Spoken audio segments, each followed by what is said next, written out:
네, 김동수 목사님 여러분 소개해드리겠습니다. 안녕하세요. 안녕하세요. 네, 제일 어려운 강의를 지금부터 이제 하는 겁니다. 왜냐하면은 목사를 가리킨다는 것만큼 어려운 게 없어요.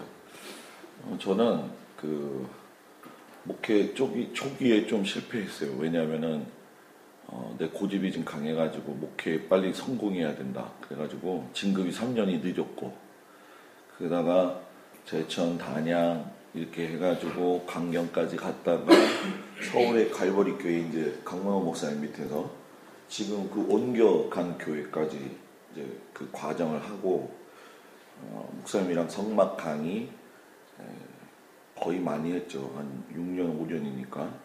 그리고 이제 목사님 안 계실 때 제가 또 하고, 또 이제 감리교 본부나 뭐 이런 때 가가지고서는 했습니다. 그래서 여러분들한테 오늘은 이제 성막에 대한 부분들을 갖다가 조금 좀 이야기를 좀 나눠보고, 성전이라는 게 또 있어요. 근데 여러분들이 뭐 나름대로의 어떤 탁월한 실력들이 있는 분들이니까 개요 정도만 충분히 가르쳐줘도 얼마든지 할 수 있다. 그리고 성막에 대한 부분에 제가 여러분들한테 보낸 것 중에 설교 포인트가 있을 겁니다.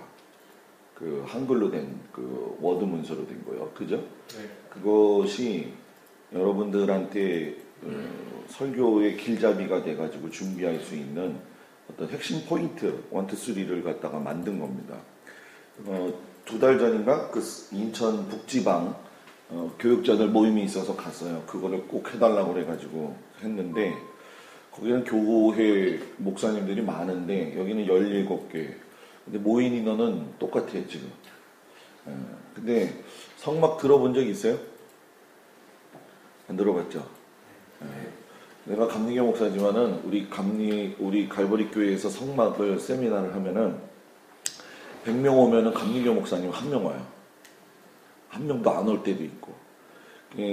제가 몇 가지만 이제 예를 들고선 여러분들을 그래도 목회 먼저 선배니까 조금 이야기를 하는데, 그 중에 하나가 뭐냐면, 성막을 하게 되면 예수 얘기밖에 안 하기 때문에 성도들한테 좋다는 거. 그리고 여러분들이 목회 현장에서 지금 뭐 열심히 하고 계시지만은 우리 지금 87학번 또래에서 시작이 될 적에 감리교가 제일 힘들었었어요. 왜냐하면 교회 밖에도 구원이 있다라고 해가지고 변선환 목사 학장님의 그런 문제들, 이슈들이 좀 있었는데, 그때 나는 신학적인 체계보다도 더 중요한 거는 그래도 신앙적인 어떤 목회적인 입장에서는 그건 있을 수 없는 일이다. 근데 지금 시간이 흘러가지고 벌써 87년, 97년, 07년, 20하고도 한 5년, 6년, 7년이 넘어가고 있는데, 교회 밖에도 구원이 있다. 이거는 지금 종교 혼합주의하고 뭐 연결이 되는 거예요. 그리고 목사님들이 이제 얼만큼 아실는지 모르겠지만, 종교 혼합주의가 우리가 생각하는 것만큼 그거 이상의 지금 파워력이 엄청 나옵니다.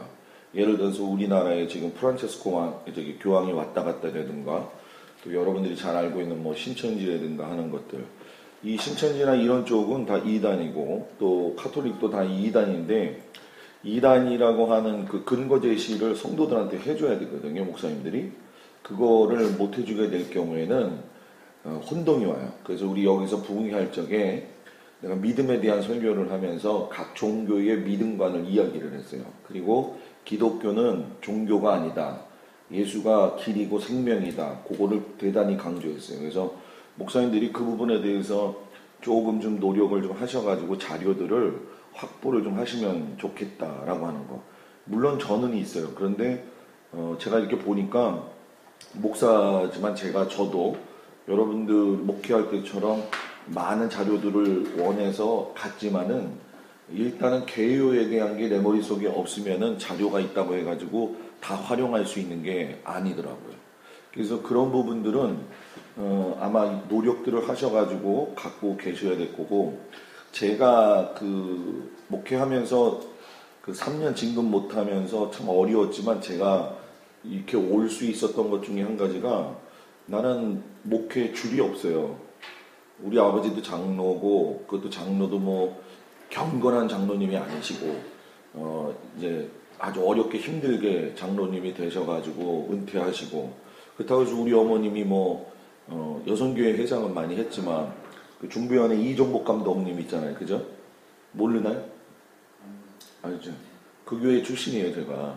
그래서 그 당시에 감독님 될 적에 우리 어머니랑 아버지가 이제 교회에서 열심히 일을 하셨는데 백은 없어요. 그냥 이 훈련 과정을 받고 왔어요. 내가 갈보리 교회 갔을 때 뭐라고 이야기하냐면 갈보리 교회에서 훈련을 받은 목사님들이 끝까지 인내를 하게 되면은 단임 목회 나간다. 그런 정설이 있어, 그 교회는. 그래가지고 거기서 송파에서 광진구까지 이사하는 그 과정을 어렵게 한 부목사님이랑 같이 했다가 그 부목사님 나가시고 그걸 다 혼자 했어요. 그래가지고 정말 힘들었는데 설교는 너무 많이 했어요. 왜냐하면 강문호 목사님이 부흥 강사 목사님이잖아요. 그러니까 교회를 이제 비실 경우에 거의 다 진행이 됐는데 지금 여러분들이 아마 나름대로의 어떤 성경 공부, 성경 설교 준비 이런 거 다 하실 텐데 지금 이거는 그냥 선배니까 감히 부탁을 하고 이야기하는 건데 여기 목사님들 모인 사람들은 교류를 좀 많이 가지세요. 어떤 교류를 많이 갖느냐? 운동 교류도 많이 갖지만은 적어도 2주에 한 번씩은 여기 목사님 교회가 그래도 크니까 같이 발제도 좀 하고 모여서 공부를 해서 내 걸 만들어놔야지 나중에 교인들한테 뭘 할 수가 있어요. 이게 내가 서울에 갈 수 있다 생각은 난 한 번도 해본 적이 없어요. 그런데 훈련, 저도 아주 시골에서부터 목회를 했거든요. 그 아주 시골부터 목회를 한 게 쌓여가지고 내 거 하나 만들고 딱 있고 내 목회 철학 딱 하나 있으니까는 나중에 하나님이 그걸 쓰더라고요. 그러니까 지금 여러분들이 시간을 이렇게 보낼 적에 지금이 제일 황금 같은 시간이에요. 내가 얼마든 책을 볼 수가 있고 내가 얼마든지 섭렵을 할 수가 있고 정리를 할 수가 있어요. 그리고 우리가 부정을 하든 부정을 하지 않든 간에 목회를 하다 보면은 이렇게 뭐라고 해야 될까요? 번아웃이 되는 경우가 많아요. 그 번아웃 되는 것들을 관리를 잘해야 돼요. 나름대로 어떤 영성 관리들을 하고 있을 거라고 믿고 있는데 그 번아웃 관리를 잘 하지 못할 경우에는 자기들 스스로의 이 목회적인 이 스타일이 흐트러지고 또 목회 철학도 흐트러지고 또 여러분들이 제일 조심해야 될 게 뭐냐면 저도 똑같이 경험을 했지만은 성도들과의 관계 속에서 이끌어 나가는 도중에 우리가 예기치 못한 일들이 굉장히 많이 일어나요. 그럼 거기서 내가 대응 능력이 없으면은 그 대응 능력 없는 것 때문에 번아웃이 빨리 와요. 저 같은 경우에도 뭐 우리 어저께 목사님이랑 그런 얘기들을 지금 계속 나눴지만 나는 쉬운 목회를 한 게 아니라 대단히 어려운 목회를 했어요. 우리 동기들 중에서도. 그래서 다 어려운 교회, 어려운 성도들, 참 지금도 그래요. 지금도 서울 남녀내에서 지금은 교회가 많이 좋아지고 조용해졌지만 그 어느 큰 교회, 분열난 교회, 그 교회에서 나와서 청빙을 내가 5년 전에, 6년 전이죠. 받아가지고 지금 이제 딱 100명 놓고 같이 이제 목회를 하고 있는데 그 나온 교회는 지금도 싸우고 있어요. 굉장히 강팍하고 그쪽 교인들은 그런 사람들 속에서 목회를 하면서 지금까지 오고 있는데 내가 경험을 해보니까 내게 없고 내 영성 관리가 되지 않으면 이 민감하게 이 신앙이 아니라 인격으로 반응이 나요. 그러면은 그때는 일단 지는 거예요. 목사가 일단 분노가 바라면 여러분들은 그래도 나보다 다 착할 거 아니에요, 그죠? 나는 성격이 직선적이에요. 그래서 이야기할 거는 이야기하고 아닌 거는 안 해요. 내가 강문호 목사님 밑에 있다 보니까 강문호 목사님 스타일을 뭐 안 배우려고 안 배울 수가 없어요. 송 목사님이 이명호 목사님의 어떤 영향을 받은 것처럼 강 목사님의 어떤 영향을 내가 받은 것이 사실이에요. 근데 혹독한 훈련을 지나고 나서 내가 결론 내린 게 뭐냐면 그걸 이기면은 목회가 중기에서 우리가 끝까지 갈 수가 있다. 지금 우리 같은 경우에는 중기 벌써 지나가지고 이제 위로 올라가고 있는 상황인데 여러분한테 부탁하고 싶은 거 신앙관이 뭐 다들 목사님이 소명이 있으니까 됐으니까 그럴 거라고 생각하지만 이렇게 휘말리지 마시고 어떤 거예요? 정치나 뭐 사람이나 좋은 그룹을 만들면 좋은 열매가 나와요. 나쁜 그룹을 만들면 나쁜 열매가 나와요. 그렇기 때문에 인제지방에서 17교회 8명의 목사님이 모이셨지만 좋은 그룹이 되셔가지고 좋은 열매를 만드시기를 바랍니다. 그래서 오늘 제가 성막을 여러분들한테 드렸는데 이 파워포인트는 갈보리 교회에 있는 거 당시에 그 파워포인트를 제가 다 개편을 해서 만든 겁니다. 그래서 집에 가서 보신 분들은 아시겠지만 제가 2과목씩 묶어놨죠. 그거를 한 과목씩 다 분류를 시켜 놓으세요. 그리고 가장 편하게 할 수 있는 방법으로 파워포인트를 목사님들한테 만들어 놓은 겁니다. 그래서 2박 3일 동안 하게 되는데 지금 여기에 빠진 것들이 몇 가지가 있어요. 예를 들면 제사법이라든가 절기법이라든가 하는 것들은 좀 빠져 있어요. 그리고 본의 아니게 제3성전이라고 하는 거는 들어가 있는데 여러분들한테 한번 물어볼게요. 성막에 대해서 들어보지 못했으니까 성전에 관한 것도 잘 모르죠. 긴가민가 하면 안 돼요. 빨리빨리 대답해 줘야 돼요. 안 들어봤죠, 그죠? 그렇기 때문에 성막을 이 감리교 목사님들이 제일 오해하는 것 중에 한 가지가 뭐냐면은 성막이 구약시대의 율법이기 때문에 짐승피를 갖다가 드리는 거 아니겠느냐 이렇게 얘기를 한단 말이에요. 많은 사람들이 그래요. 이 감리교 목사님. 이 감리교 목사들은 아이덴티티가 굉장히 강하고 프라이드가 굉장히 강하단 말이에요. 그렇기 때문에 받아들이질 않아요. 그런데 순복음이라든가 장로교 그리고 기타 성결교회에서는 상당히 이거에 대한 뭐라고 해야 될까요? 퍼센티지가 많이 올라가요. 왜냐하면 이 구약을 이야기하는 것 같지만 다 우리가 성경을 풀 적에 그렇지만은 구약에서 신약 찾고 신약에서 구약의 해결점을 찾아야 되거든요. 그래서 우리가 감리교에서 얘기하고 있는 어떤 요한 웨슬리의 성화론하고 연결시킬 수 있는 게 바로 이 성막론이에요. 보여지는 거는 성물, 율법 이런 것들이고 유대인들의 풍습에 보여지는 것들이지만 그 안에 들어가서 이야기하고 있는 모든 것들은 전부 다 예수 이야기예요. 요즘 교회에서 목사님들이 설교할 적에 저도 그러지만은 복음에 대한 이야기를 원색적으로 하는 경우가 드물어요. 원색적으로 하는 경우가 좀 드물고 그리고 저도 작년에 MTS라고 하는 공부를 했지만은 영혼육이라든가 이런 어떤 영적인 문제라든가 그런 부분들을 갖다가 훈련을 받지를 않아요. 그리고 여러분들이 목회하기 전에 신학교에서 배운 것 위에는 목회 현장에서 다양하게 일어나고 있는 일들에 대해서 누구한테 배운 적이 없어요.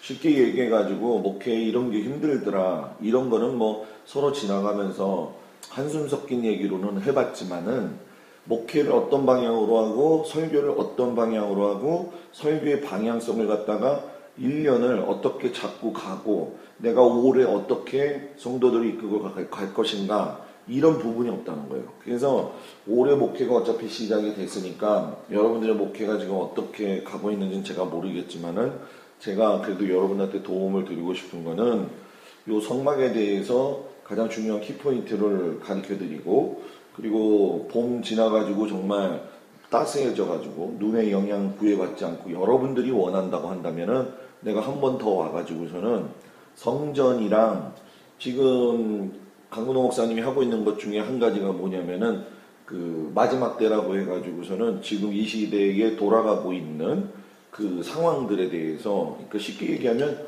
요한계시록이에요. 근데 계시록에 대한 것들이 너무 남발이 돼 있잖아요. 나도 가서 듣고 같이 공부하면서 지금 만들어가고 있는 중인데 그걸 나눌 수 있으면 같이 나누고 해가지고 할 수 있도록 하겠어요. 그러니까 제일 중요한 건 여러분들이 하려고 하면은 내가 같이 힘이 안 되지만 조금이라도 좀 도움을 주고 만약에 난 북지방에 가가지고 너무 실망을 했어요. 솔직히 자존심도 상하고 왜냐하면 아침 10시부터 가가지고서는 저녁 6시까지 했어요. 근데 태도가 너무 안 좋아.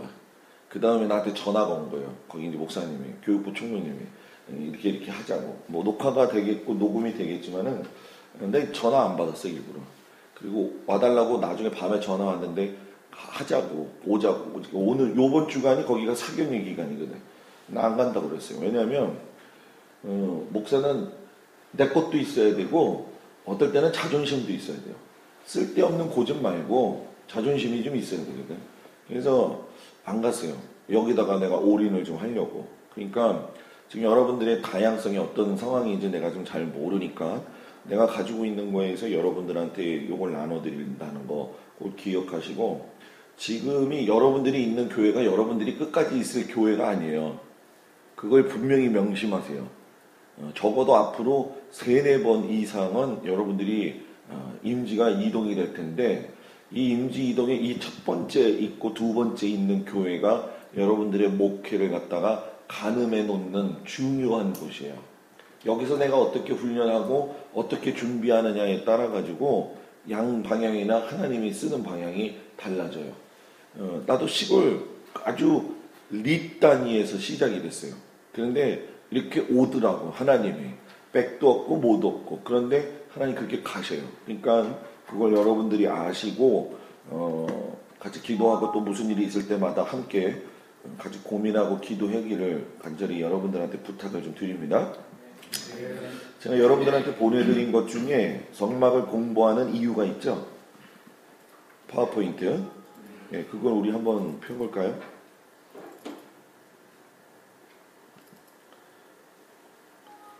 자, 그러면 우리가 한번 빨리 좀 해볼게요. 성막을 알기 전에 우리가 중요하게 생각해야 될 것이 있는데, 성막 용어 정리예요. 물론 교인들한테 할 적에도 재밌게 이야기를 하고 있지만은, 성막을 알려면은 지금 앞에 나와 있는 6개의 기본 틀을 알아야 돼요. 그것이 이제 뭐냐면 하나가 토라죠.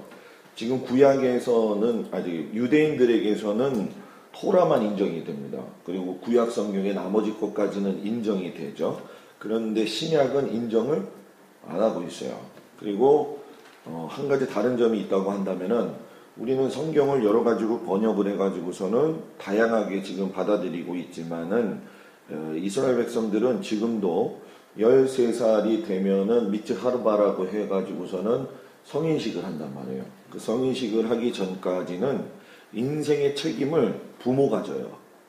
저 아이가 뭘 잘못해도 부모가 대신 지고 하는데, 13세 지나면서 성인식 지나면 남자든 여자든 자기 인생에 대한 책임은 자기가 지게 돼 있어요. 그 미츠 하르바 끝나고 난 다음에 토라가 전승이 돼가지고 가족한테 넘어가거든요. 우리가 성경에 보면은 아기 못 낳는 여자들이 막 하나님 앞에 한탄하고 울잖아요. 그죠? 왜 그럴까요? 아기를 못 낳아가지고 그런 거냐? 아니에요. 이스라엘 백성에게는 아기를 못 낳는다는 거는, 이스라엘 사람들은 돈 유산 물려주는 거 별로 그렇게 중요하게 생각하지 않아요. 이스라엘 백성들한테 있어서 제일 큰 유산은 하나님의 말씀을 자기 자녀들한테 물려주는 거예요. 그런데 자녀가 없는 사람은 하나님의 말씀조차도 이렇게 물려줄 수 있는 어떤 근거가 없는 거예요. 그러니까 하나님 앞에 저주받았다라는 마음이 드는 거예요. 그러기 때문에 운다는 거예요. 그래서 이런 것들을 성도들한테 가르쳐주고, 우리나라는 성경이, 여러분들이 이제 목회하면서 여러 종류의 성경을 보고 계시지만은, 가장 제일 이제 우리가 흔하게 보는 게 개역개정이죠. 그리고 이제 요즘 이제 우리말 성경이라든가 뭐 현대계 성경 여러 가지가 나오는데, 교회에서 요즘 나타나고 있는 현상이, 뭐 시골은 좀 드물겠지만 교회에다가 성경을 놔두고 성경책이 무거우니까 안 가지고 오는 경우도 있고, 뭐 또 젊은 사람들 같은 경우에는 스마트폰으로 하고 있는 게 사실인데, 이스라엘 백성들은 그렇게 절대 하지 않아요. 그리고 인쇄한 성경을 절대 쓰지 않아요. 그들은 토라를 가지고 모여가지고 회당에서 말씀 듣고 공부하고 토의하고 연구하고 결과를 갖다가 도출해내는 그러한 방식으로 신앙 전수가 되는 거예요. 그러니까는 느부갓네살 바벨론 포로 이후에 예수님 오시고 1948년까지 진행되어질 적에 2555년 기간 동안에 유대인이 존속되어지고 가장 긴 역사 가운데 자기 고유 히브리어를 가질 수 있었던 이유가 바로 그런 이유예요. 그래서 교인들하고 성도들한테 가르칠 적에 이 토라에 대한 부분을 여러분들이 설명해 줄 적에 성경을 다루는 기중성에 대한 부분들을 갖다가 꼭 이야기를 해줘요. 그래서 아마 여러분들이 이렇게 세세하게 살펴보면은 토라 쓰는 방법까지도 여러분들한테 드린 파워포인트에 있습니다. 뭐 예를 들어서 죽인 송아지 가죽이 아니라 죽은 송아지 가죽에다가 써야 된다더라. 뭐 붓을 몇 개 사용해야 된다더라. 어떤 이름이 틀렸을 때 어떻게 바꿔야 된다. 그건 여러분들이 충분히 할 수가 있어요. 다만 중요하게 생각해야 될 것은 성경에 대한 기중성하고 유대인이 토라를 가지고 중요하게 여기다시피 신약에 대한 부분을 우리가 왜 필요로 하고 있는가에 대한 구분선을 지어줘야 돼요.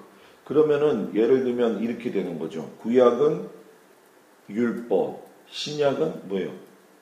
복음이잖아요. 이걸 확연하게 지어줘야 돼요. 구약의 율법의 구원과는 율법을 통한 경건한 삶이란 말이에요. 그런데 신약은 복음을 통한 예수 그리스도, 요거를 명백하게 해줘야 돼요. 명백하게 해주는데 문제가 뭐냐면 명백해 주는 상황 속에서 구약에 있는 이야기를 신약으로 풀어서 해주는 작업이 필요하고, 이 신약에 있는 사건을 구약으로 조명시켜 가지고 볼 수 있는 거. 뭐 예를 들어서 우리가 언약이죠. 언약 백성 해가지고 아브라함 부르셨을 적에 하나님이 아브라함, 이삭, 야곱, 요셉까지 했을 적에 우리가 잘 아는 족장시대라고 이야기를 하면, 그 족장시대를 통해서 하나님이 성부, 성자, 성령을 나타내는 의미가 있어요.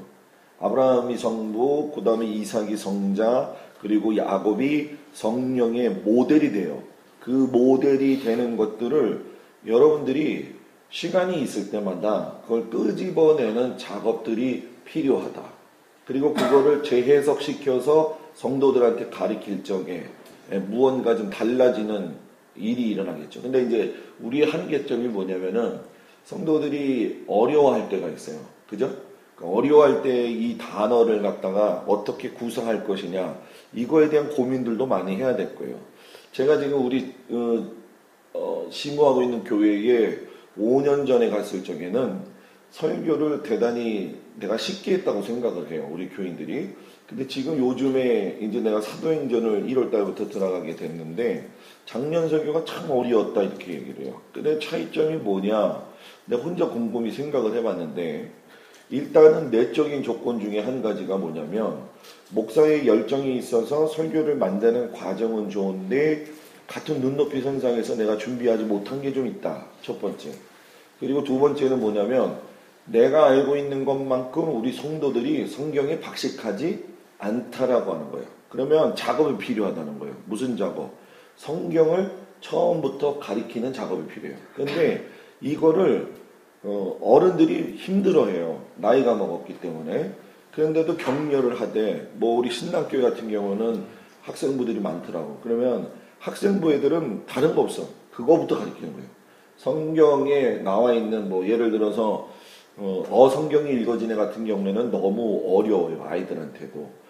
이 여러분들한테 내가 드렸는지 안 드렸는지는 잘 모르겠어요. 뭐 성경 통독 41일이라든가, 그리고 지금 제가 요즘 읽고 있는 책 중에 한 가지가 31일, 내 인생을 바꾼 31일 성경 통독이라고 하는 책이 있어요. 그 31일 동안 성경 통독하는 건데, 말이 그렇지 30일 안에 성경 일독 못 하거든요. 근데 형편에 따라서 그거를 바꿔가지고 얘기해서 한 6달, 1년 잡고서는 같이 할 수 있는 방법으로 나가야 된다는 거. 성경에 대한 모든 선 이해가 있어야지 말씀이 먹혀 들어가는 거예요. 그때부터. 그리고 제가 3년 동안 우리 교회에서 한 것 중에 한 가지가 뭐냐면 감리교 제자훈련 있죠. 감리교 제자훈련 봤어요? 그 파란색 책하고 빨간색 책. 그거 해봐요? 해봤어요? 안 했죠? 그거 대단히 어려워요. 대단히 어려운데, 그거를 준비를 해가지고 하게 될 경우엔 일단 본인한테 좋을 겁니다. 가르칠 생각을 하지 말고 여러분들이 그거를 따라서 1년을 한번 해보세요. 거기에 대한 어떤 묵상이라든가, 거기에 대한 어떤 우리가 배경이라든가 밝혀내야 될 부분들. 그리고 인제지방에서 여러분들이 성지순례 갔다 왔나요? 안 갔다 왔나요? 한참 됐습니다. 한참. 갔다 오긴 갔다 왔어요? 네. 여기 교육자도 오기 전이죠. 저도 오기 전이요. 10년 10년 넘었습니다. 그러니까 본인은 갔다는 거야, 안 갔다는 거야? 안 갔다는 저는 소아시아 갔었는데 예전에 오기 전에. 소아시아만. 소아시아 갈 필요 없어. 소아시아보다 더 중요한 게 성지순례인데 이스라엘 성지순례인데 이스라엘 성지순례 이제 어떤 경험이 돼서 어떤 방법으로 가게 될지는 모르겠지만 요 팀이라도 모아서라도 갈 적에 자문을 구하세요. 그러면 내가 다시 짜줄 테니까 짜준 코스대로 가서 할 수 있는 방법을 해야 돼요. 왜냐하면 기본적으로 루트로 갈 수 있는 것들이 있는데 그것들은 가다 보면 목사님들도 정신없어. 그리고 처음 가다 보면 사진 찍느냐고 끝나. 그리고 부디가 들떠가지고 적어도 성지순례 한번 가려면은 1년 전부터 준비할 수 있어야 되고 코스를 바꿔놔야 되고 그런 과정이 있어야 돼요. 그래서 나 같은 경우에는 강문호 목사님이 있을 때에 한번 갔고 성지 소아시아는 벌써 한 10몇 년 전에 갔다 왔어요. 근데 소아시아도 가물가물하지만은 뭐 목사님들이 능력이 되니까는 얼마든지 정리가 되죠. 그런데 이쪽 교회에 와가지고 동작지방에서 장로님들 모시고 가면서 그 사람들 다 가르치고 데리고 가고 그리고 우리 교인들하고 또 한 번 갔어요. 그러면서 다 그때마다 코스를 다르게 했어요. 공부를 다 다르게 하고 제일 중요한 건 뭐냐? 여러분들이 먼저 성지순례를 갔다 와야지 성경 가르치기가 편해. 예를 들어서 목사님 소아시아 갔다 왔다 그러는데 소아시아 갔다 오면 사도행전이 들어와야 돼. 사도행전이 안 들어왔다면 소아시아를 뭐 안 가는 거야. 소아시아를 갔다 오면 사도행전에 바울이 걸어갔던 이야기하고 사도 요한이 7교회에서 어떤 방향의 메시지를 가지고 왔는지가 머릿속에 들어와야 돼요. 그러니까 성경을 보면 확 눈에 들어올 수 있을 정도로 준비를 해가지고 가야 된다는 거예요. 그리고 이 이스라엘도 들어가게 되면은 눈을 감고 어디 처음에 가면 그 길이 다 그 길 같고 여기가 거기 같고 그렇거든요. 2번 딱 가면은 대충 알아. 3번 제가 딱 갔는데 뭐 느꼈느냐? 아 여기 뭐 있고 다 알아요. 재작년에 내가 갔을 적에 분당에서 장로교에서 목사님 부목사님 하다가 가신 분이 있어요. 선교사로. 그분을 지금 제가 지원을 하고 있는데 그분은 온 지 6개월. 나는 성막하고 성지순례 온 지 벌써 3번 됐는데 그분보다 내가 더잖아. 그 정도로. 지금은 그분이 이제 더 많이 알겠죠. 그죠? 그래서 저는 내년쯤에 저 스스로가 이제 7년 안식이 되니까 혼자라든지 아니면 2-3명이라든지 마음 맞는 사람 데리고 한 2주 정도 들어가서 안 간 데만 렌트를 해가지고 다니려고요. 이거를 교인들이 목사님이 놀러 가는 줄 알고 있거든요. 천만의 말씀이야. 목사가 갔다 와야 돼. 제일 기적 같은 이야기가 뭐냐면은 이영재 목사님 알아요? 아, 네, 저기 그거 친구. 바이블웨이 했어요? 안 했습니다. 네. 내가 이런 말 여기서 하면은 좀 그렇지만은 바이블웨이 책은 좋아. 책은 좋은데 내가 세미나 가서 들었어요. 근데 그분 책 만든 거는 대단히 수고하셨어요. 근데 기가 막힌 게 뭐냐면 성지순례 한 번도 안 갔다고 그 책이 만들어졌다는 거예요. 아이러니컬하죠, 그죠? 책이 이래. 두껍고 뭐 A4 용지보다도 더 많아요. 그런데 성지순례 안 갔다 왔는데 그냥 진행이 되는 거예요. 그러니까 어느 부분에서는 내가 듣다가 이게 좀 잘 안 맞아.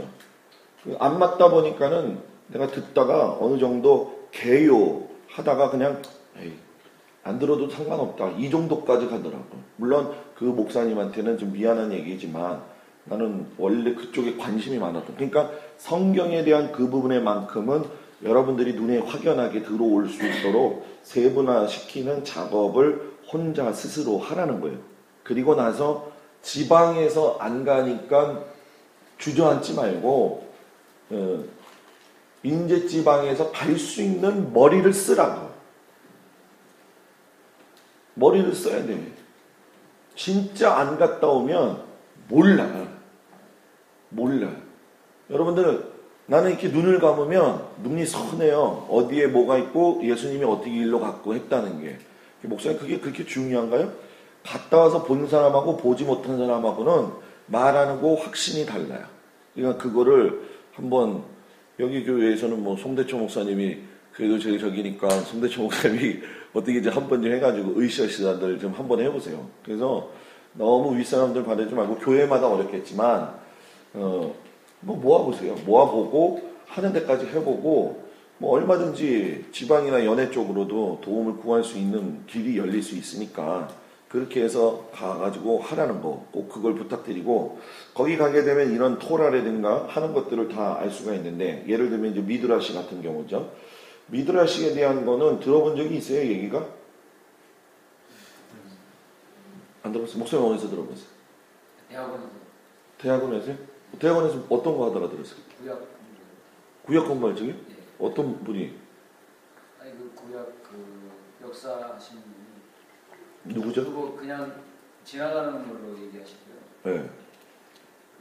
지금은 안 하시는데 김영진 박사 미드라시가 우리나라 말로 해석이 돼 있죠. 네, 해석판이 있다고 하셨어요. 그게 누가 만들었냐? 강문호 목사님이 만들었어요. 그 미드라시는 성경의 뒷이야기인데 읽으면 좀 황당할 때가 많이 있어요. 더군다나 감리교 목사들이 읽으면 더 황당하다고 생각할 때가 있을 거예요. 그런데 성막을 풀 적에는 미드라시를 봐야 돼요. 미드라시를 보고 성경에 나오지 않은 이야기들 같은 거를 거기서 끄집어내야 돼요. 예를 들어서 교인들한테는 그런 얘기를 안 했지만 가나안 땅에 그 12명의 그 정탐꾼을 보냈잖아요. 그죠? 12명 정탐꾼 보냈을 적에 그 미드라시에는 가나안족의 거인들이 나오는 이야기가 있어요. 그리고 거인족들이 먹었던 음식에 그 정탐꾼들이 숨어 들어가 있는데도 그게 먹다 버린 음식인 줄 모르고 바위덩어리인 줄 알고 생각하는 이야기들도 있어요. 황당하지. 근데 다른 교단하고 이렇게 봤을 적에 재밌는 현상이 뭐냐면은 다른 교단에는 그거를 성경보다도 더 믿어요. 근데 성경은 정경이고 미드라시는 참고하는 거다. 그래서 만약에 여러분들이 미드라시를 필요로 한다면 내가 줄 마음은 없지만 난 솔직하게 얘기해야지. 왜냐하면 자기가 보고 읽고 공부할 거라고 하면 나는 줘요. 솔직히 내가 검사를 할 수는 없겠지만 왜냐하면 나도 이 작업을 우리 지방에 있는 목사님 한 분이 무태 이제 후배 목사님 내가 교육부 총무인데 같이 일을 하다 보니까는 그 PDF 작업하는 그 기계가 있더라고. 나는 몰랐는데 내가 그분한테 내가 가지고 있는 모든 걸 다 줬어요. 그리고 지금 지난주부터 주석 있는 것들에 대한 것들도 다 이제 주고 이제 그 작업을 하고 있는 중이에요. 그래서 미드라시 같은 경우에는 벌써 PDF가 다 돼서 나왔어요. 책으로 사지 않고. 그러니까 여러분들이 필요하다고 한다면은 하는데 대신 조건이 있어요. 그건 뭐냐면은 여러분들이 공부를 하고 여러분들이 시골에서 있는 시간을 나름대로 열심히 하시겠지만은 이 다음에 목회를 위해서 준비를 하겠다라고 한다면은 뭐 얼마든지 목사님을 통해서 송 목사님한테 통해서 내가 오픈을 할 수는 있어요. 대신에 조건은 하나, 우리끼리만 갖고 있는다. 다 우리 박구산 그러잖아요. 이런 거 있더라 하면서 주잖아요. 그죠? 줘봤자 소용없어. 하나도 안 봐. 맨날 하드에 용량만 쌓이지 쓰질 않아요. 나도 듀얼 모니터 이렇게 쓰고 있는데 여기저기서 다 끌어와요. 다 끌어오는데 거기에 가장 중요한 핵심 중에 예화 같은 것들은 집어넣을 때가 있거든요. 그러니까 그런 거 한번 생각을 해보고 미시나 같은 경우는 뭐 우리가 잘 알다시피 장로의 유전인데 모세가 십계명 받고 난 다음에 십계명을 지키기 위해서 부속적으로 여러 가지 법들이 나오죠. 그래서 이제 613가지 나오고 그 613가지를 갖다가 해석을 해가지고 60만 가지로 만들어서 쉽게 얘기하면 안식일 날은 뭐 해야 된다, 뭐 하지 말아야 된다 이런 내용의 이야기들이 미신하고 게마라 같은 경우에는 보통의 종교인들이죠. 이 게마라에서 좋은 이야기들을 다 뽑아낸 게 결국은 탈무드가 되는 거예요, 나중에. 그래서 게마라에 보게 되면은 뭐 우리 여기 머리 쓰는 야르물키라든가 그런 내용들. 근데 지금 우리나라에서는 뭐 미슈나나 게마라는 사용하지도 않거니와 그걸 중요하게 생각하지도 않아요. 다만 성막을 이야기할 적에 이 부분은 우리가 좀 필요한 부분이다라고 하는 거. 그리고 탈무드는 우리가 잘 알다시피 여러분들이 읽은 탈무드 책이 한 권 정도 있는데 그건 본연의 탈무드가 아니라는 거. 그리고 탈무드에 대한 이야기를 좀 듣고 싶다고 한다면 탈무드 유모 강문호 목사님이 쓴 책이 있어요. 3권까지 나왔어요. 그것도 다 있어요, 나는.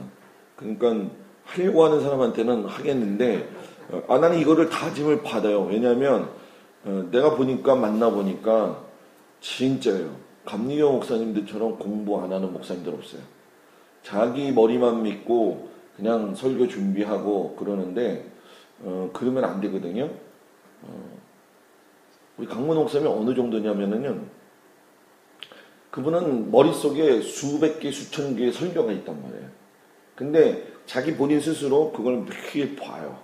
매일 보고 되풀이하고. 근데 우리 성막 강의할 적에 목사님들 각 교단별로 오게 되면 교단에서 그래도 괜찮다고 하시는 목사님들이 나이 지긋하신 분들이 오시거나 또는 조금 이제 뭔가 하려고 노력하는 목사님들이 오시게 되는데 그 목사님들은 새벽에 교회에 새벽 설교를 시킨다고. 근데 목사님은 이 버릇 중에 한 가지가 뭐냐면은 설교 듣다가 들을 거 있다 그러면은 들어. 근데 들을 거 없다 그러면 수첩에다가 딴 거 해. 일. 그 정도예요. 그러니까 이 밑바닥이 드러날 수 있는 정도의 수준. 근데 저도 목회를 해보면서 느끼겠지만 여러분들도 설교 준비를 이제 어떻게 하는지 모르겠지만 나 같은 경우에도 뭐 성경 본문 뭐 잡는 것조차도 맨 처음엔 힘들었죠. 그죠? 주일날 예배 끝나고 난 다음에는 그 다음 주일날 설교부터 이제 걱정이 되고 초기에는 뭐 성경 설교 말씀을 진짜 베껴보기도 했고 그죠?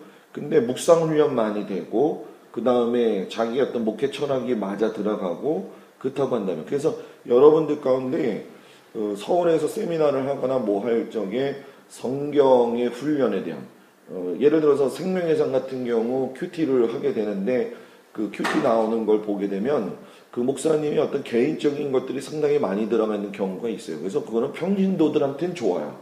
그런데 송 목사님도 생명회상 플러스 이제 하잖아요. 생명회상 플러스 같은 경우에는 여러분들이 보고 있어요? 네. 보면서 활용을 어떻게 하고 있어요?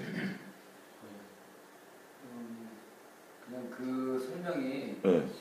좀 진부하다 그럴까요? 네. 좀 스탠다드이긴 한데 네. 깊이가 조금 약하지 않나 네. 생각을 하고 다른 주석서를 보면서 네. 연습 준비하고 있습니다. 다른 주적설. 네. 다른 목사님들은 설교 어떻게 준비해요?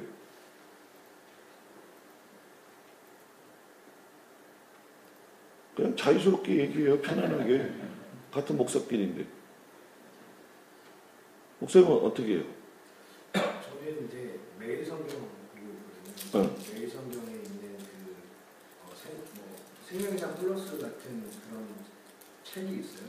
그 책 보면서 묵상하면서 설교 본문은 저는 이제 그 오래된 구약에 있는 말씀들만 정했거든요. 그래서 지금 창세기 쪽을 하고 있어가지고 창세기에 관련된 서적들을 보면서 정해진 본문을 어떻게 비교했는지 좀 이렇게 비교해보고 저희 성도들에 맞는 수준에 맞게 그걸 좀 바꿔서 거의 그 있는 내용들을 그 저희 교회 상황과 성도의 상황에 맞춰서 각색하는 수준으로 설교를 준비하고 있거든요. 아직까지 목회한 지 1년밖에 되지 않아가지고 그래서 그 정도로 지금 좀 준비하고 있습니다. 1년 돼가지고 설교할 때가 제일 힘들 거예요 아마. 그리고 제일 힘든 것 같지만 제일 설교 준비하기가 편한 때야. 막 할 수 있으니까. 도전할 수 있으니까. 네? 목사님은요? 네. 생명상 저도 하고 있는데 거기 안에서의 본문을 보면 항상 그 성경 이해가 없더라고요. 그래서 맨 처음 시간은 그 성경에 대해서 무엇인가 개론은 아니지만 그렇게 하고 그 다음에 저희가 수신자가 되었을 때 이걸 가지고 뭘 기도할 수 있는가. 저는 새벽 예배는 항상 기도에다가 초점을 맞추는데 이걸 가지고 뭘 기도할 수 있나 해서 기도할 거리를 꼭 하나씩 드리는 식으로 하고 있습니다. 자, 그러면 자기가 설교할 적에 구약적 패턴이 많아요? 신약적 복음의 패턴이 많아요?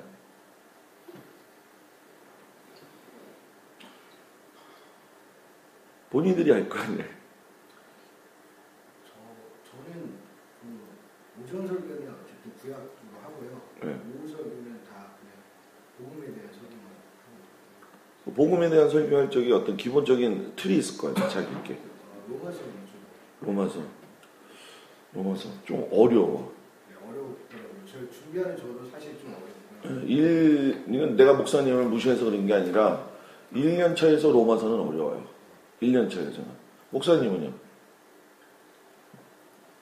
저는 지금 올해 같은 경우는 지금 좀 계획을 세워가지고 그러니까 오후 같은 경우는 성경을 각 권별로 좀 풀어가고 있거든요. 개요 정도 아웃라인만 이제 하기 때문에 지금 이제 창세기 같은 경우는 이제 2번 나눠서 하고 있는데 그 주일 오전 같은 경우는 그러니까 예를 들면 이제 아까 말씀드렸지만 이제 족장 시대가 지난주에 했어요. 그 전에 족장 이전에 바벨탑 사건까지만 끝내놓고 그다음에 12장부터 하는 족장 시대는 이제 했는데 그 주일 오전 메시지는 그 부분에서 1장부터 11장까지에서 가장 그래도 핵심적인 부분을 줄 설교하고 그다음에 족장 시대는 그 족장 전체 사건 중에서 이것을 필요하겠다는 본문하고 그다음 다음에 이제 출애굽기를 예를 들면 2부분 나눠서 이번 3부분 나눠가지고 그렇게 했고 저번 같은 경우는 봐도 제가 구약에서 많은 본문들을 가지고 주일날 설교할 때가 좀 많았어요. 오히려 저는 신약보다도 복음을 설교하더라도 구약에 있는 메시지가 더 편할 때가 많아가지고 신약보다는 구약이 좀 많았던 것 같아요. 제가 왜 이걸 물어보냐면은 저도 이제 목회를 해봤잖아요. 그죠? 목회해보면서 제가 경험한 것 중에 놓치지 말아야 될 2가지가 있어요. 그 중에 하나가 뭐냐면 창세기 1장에서 3장의 문제를 목사가 해결을 해야 돼요.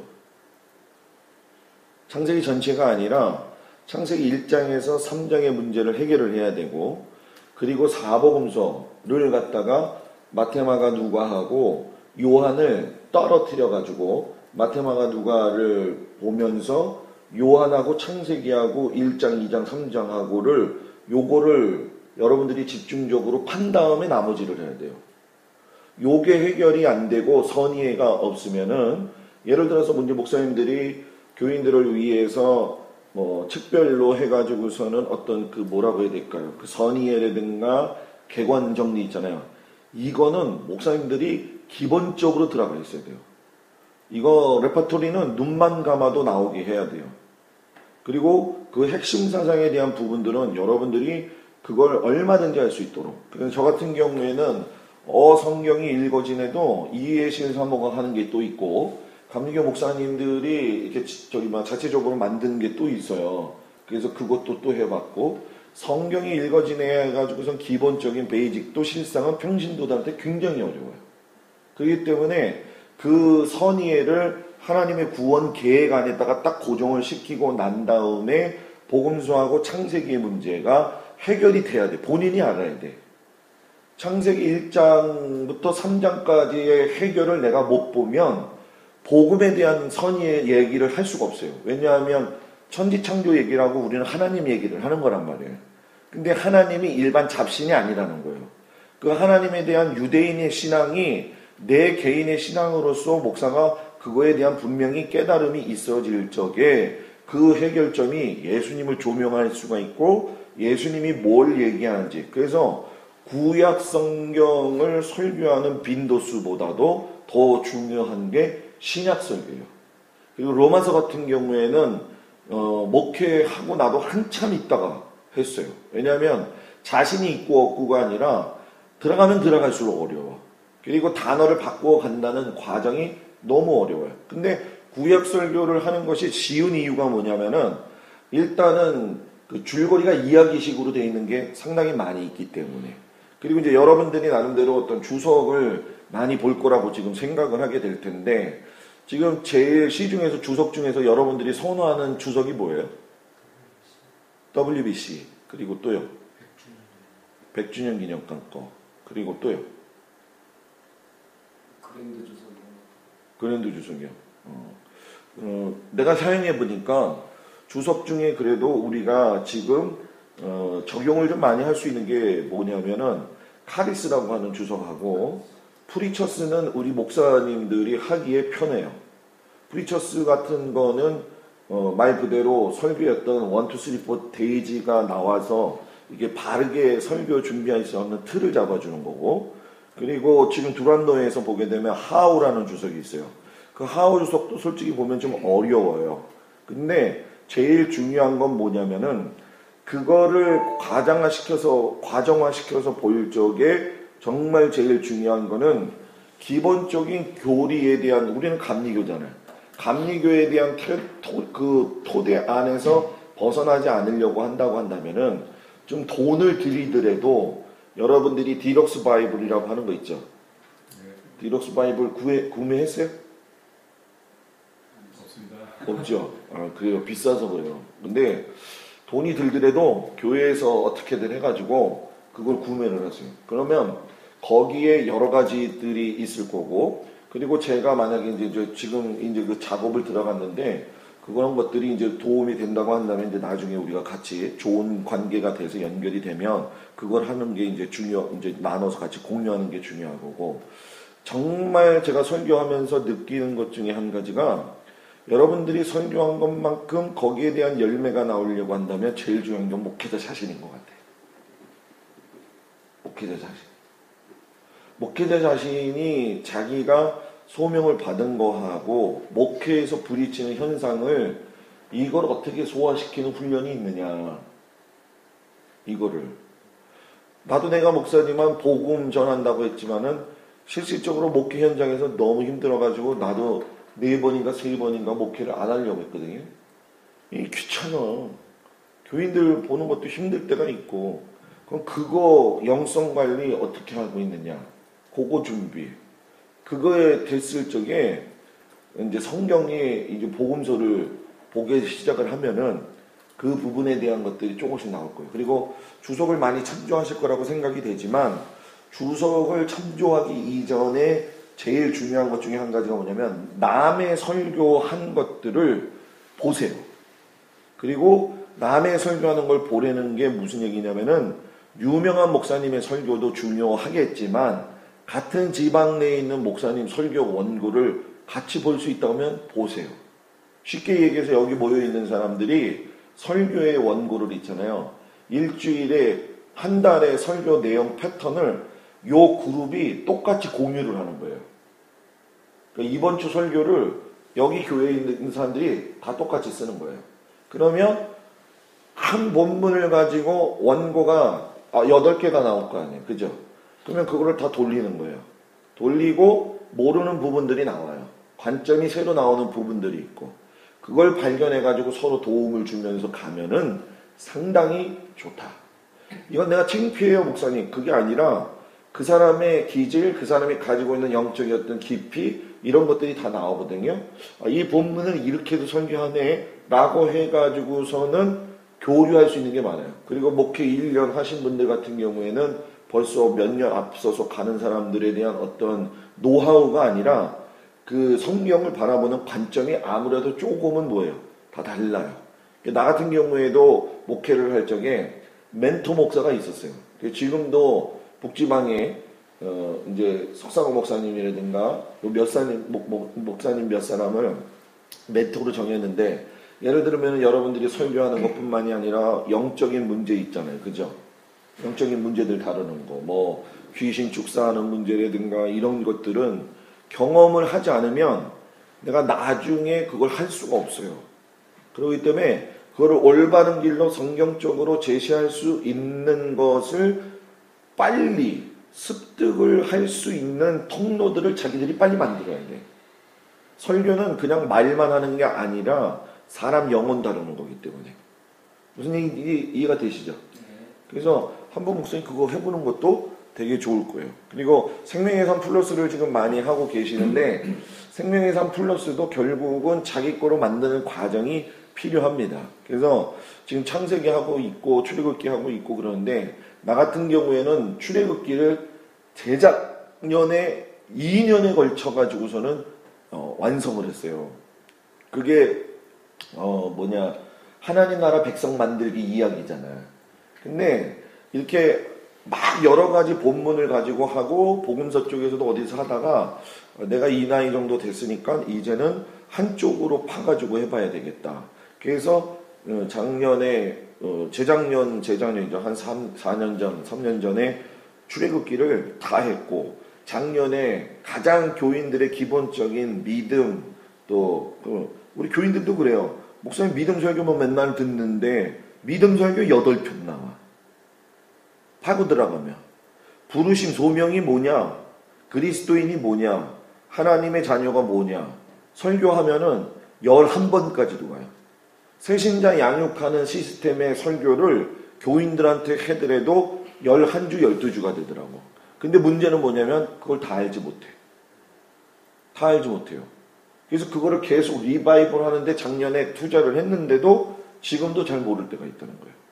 근데 나도 새로워지지만은, 그리고 올해 이제 나 같은 경우에는 복음서 같은 경우에는 수시로 하지만은 사복음서에 초점을 많이 맞추고 있고, 요즘은 이제 사도행전에다가 초점을 맞춰서, 왜냐하면 성령 시대니까 그 부분에 맞춰서 하고 있어요. 여러분들 잘 아다시피 서울이라든가 이런 데는 교회가 힘들고 목사들끼리 정치적으로 얽혀 있다 보니까 해야 될 걸 못하는 교회들이 많고 목사님들이 정신을 딴 데다가 팔아요.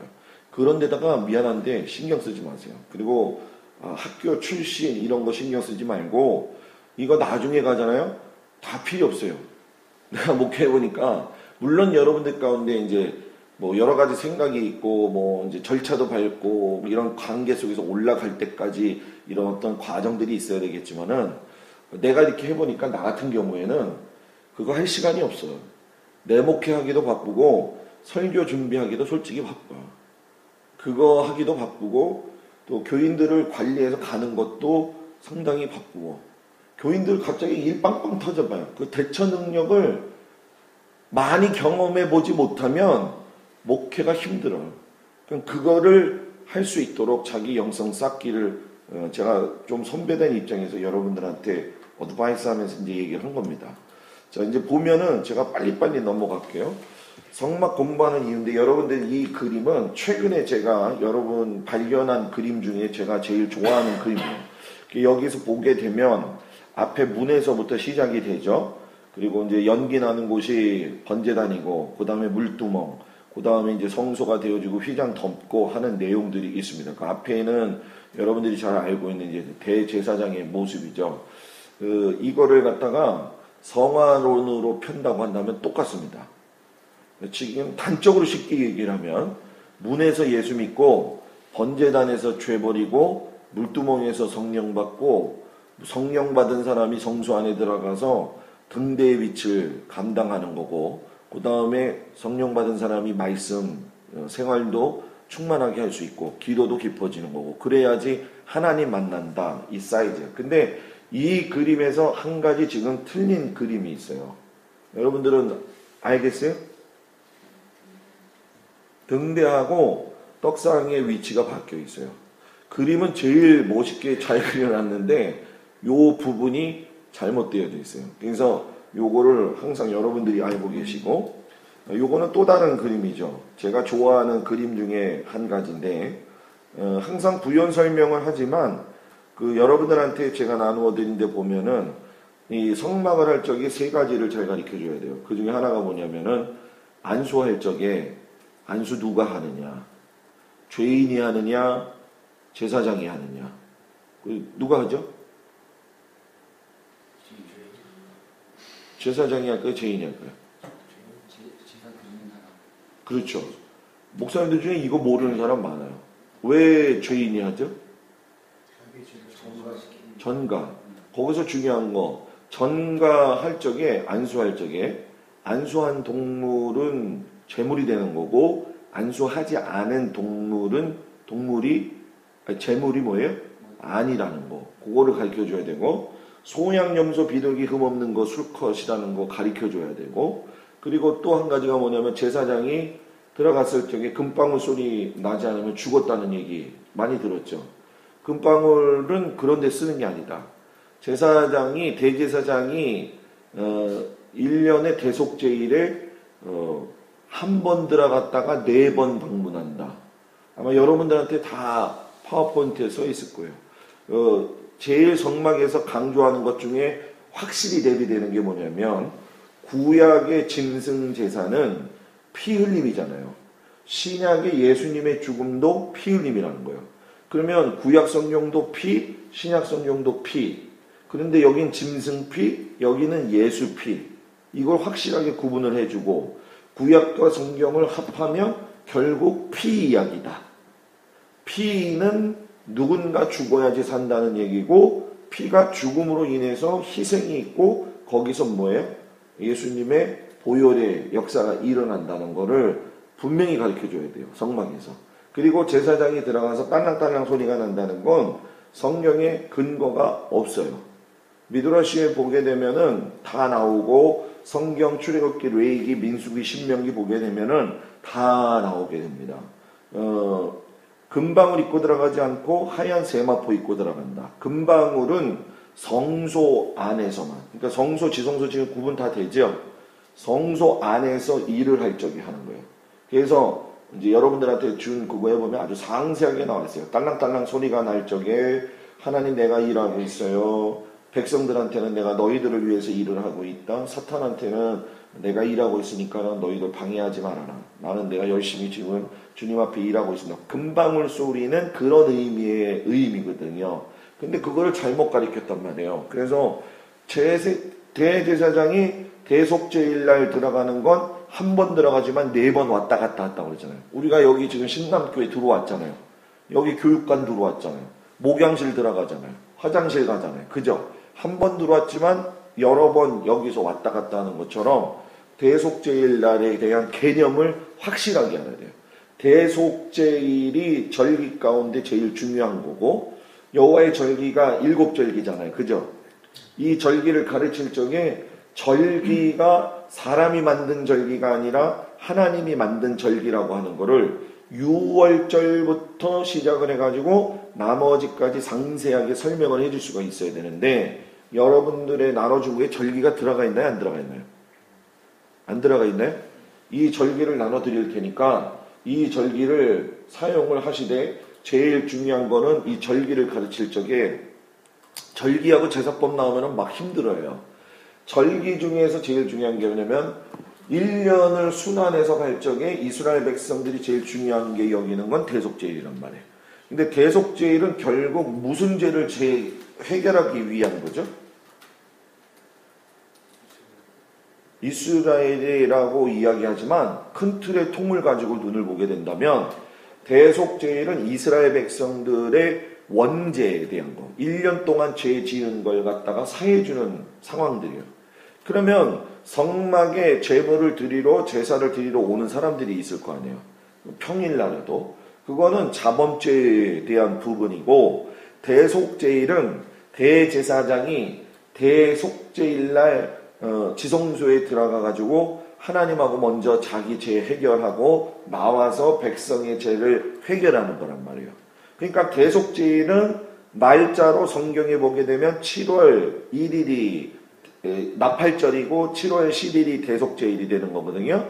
근데 그거는 태양력이고 이스라엘 원력으로 보게 되면 9월이에요.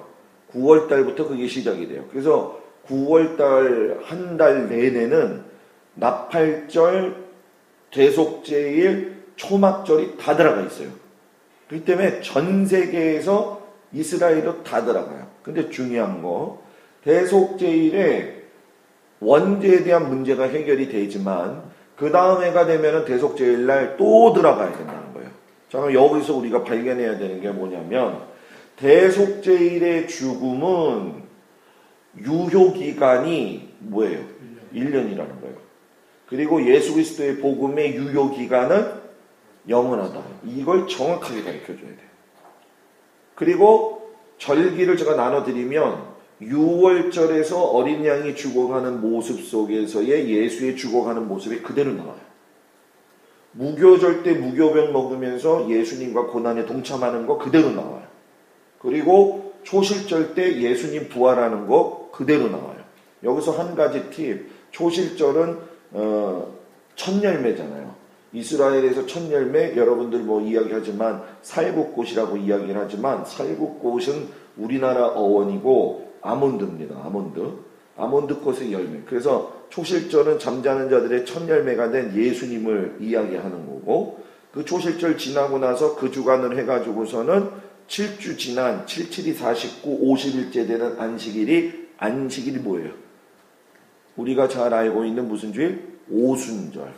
오순절이면서 77절 되고 77절 되면서 맥추감사주일 되는 거예요. 그러니까 오순절, 77절, 맥추절 성경에 보게 되면은 예수님이 요한복음에 내가 조금 있으면 하면서 올라갈 것을 예고하시잖아요. 그럼 내가 올라가면은 너희들을 위해서 내가 무엇을 보내냐? 보혜사 성령을 보낼 것이다. 그러니까 초실절 끝나면서부터 우리가 77절 오순절 맥추절이 되는 이 52일 기간 동안에 오순절이 오면서 예수님의 사역하고 오순절의 성령의 사역이 뭐가 되는 거예요? 바꿔지는 거예요. 교대. 그러면서 교회 시대가 열리는 거예요. 이걸 여러분들한테 나눠드렸으니까 가서 조금만 기도하면서 조금만 더 노력을 하면은 보일 겁니다. 그래서 레위기 23장을 파고 들어가세요. 레위기 23장에 들어가면은 여호와의 절기에 대한 부분들이 나옵니다. 그리고 오순절, 77절, 맥추절 지나면 바로 중요한 나팔절이 나오는 거예요. 나팔절은 말 그대로 예수님이 다시 이 세상에 오시는 지상 강림에 대한 거. 휴거를 얘기할 적에 지상 강림하고 공중 강림이 있어요. 요한계시록 얘기할 적에. 우리는 흔히 얘기할 적에 재림에 대한 부분을 하나를 얘기한단 말이에요. 그죠?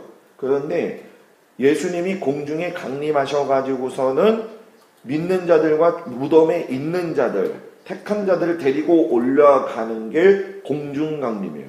그리고 마지막 아마겟돈 전쟁, 곡과 마곡의 전쟁 때 내려오셔가지고 싸우시는 게 지상 강림이에요.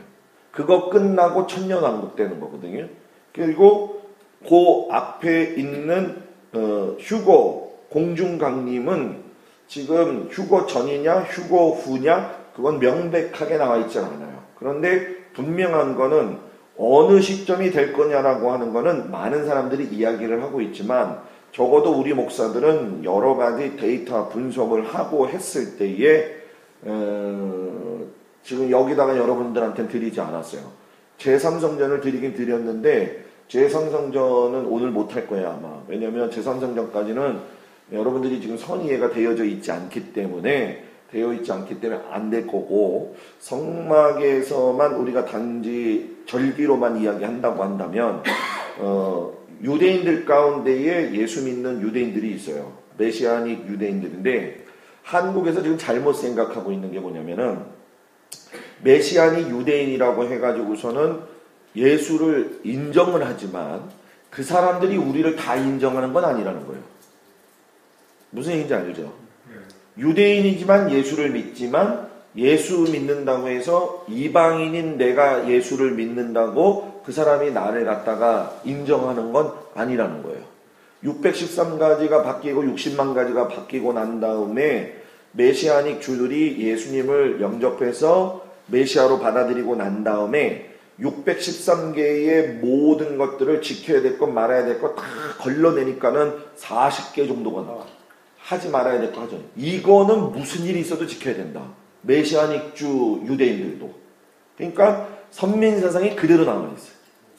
그런데 그거를 잘못 알고 우리나라에 지금 대전 쪽에 유대인의 메시아닉주를 옹호하는 교회가 있어요. 그걸 분교로 만들어가지고 샤bat, 안식일 예배 드려야 된다 하는 교회가 있고 그러거든요. 잘 모르고 있는 거예요.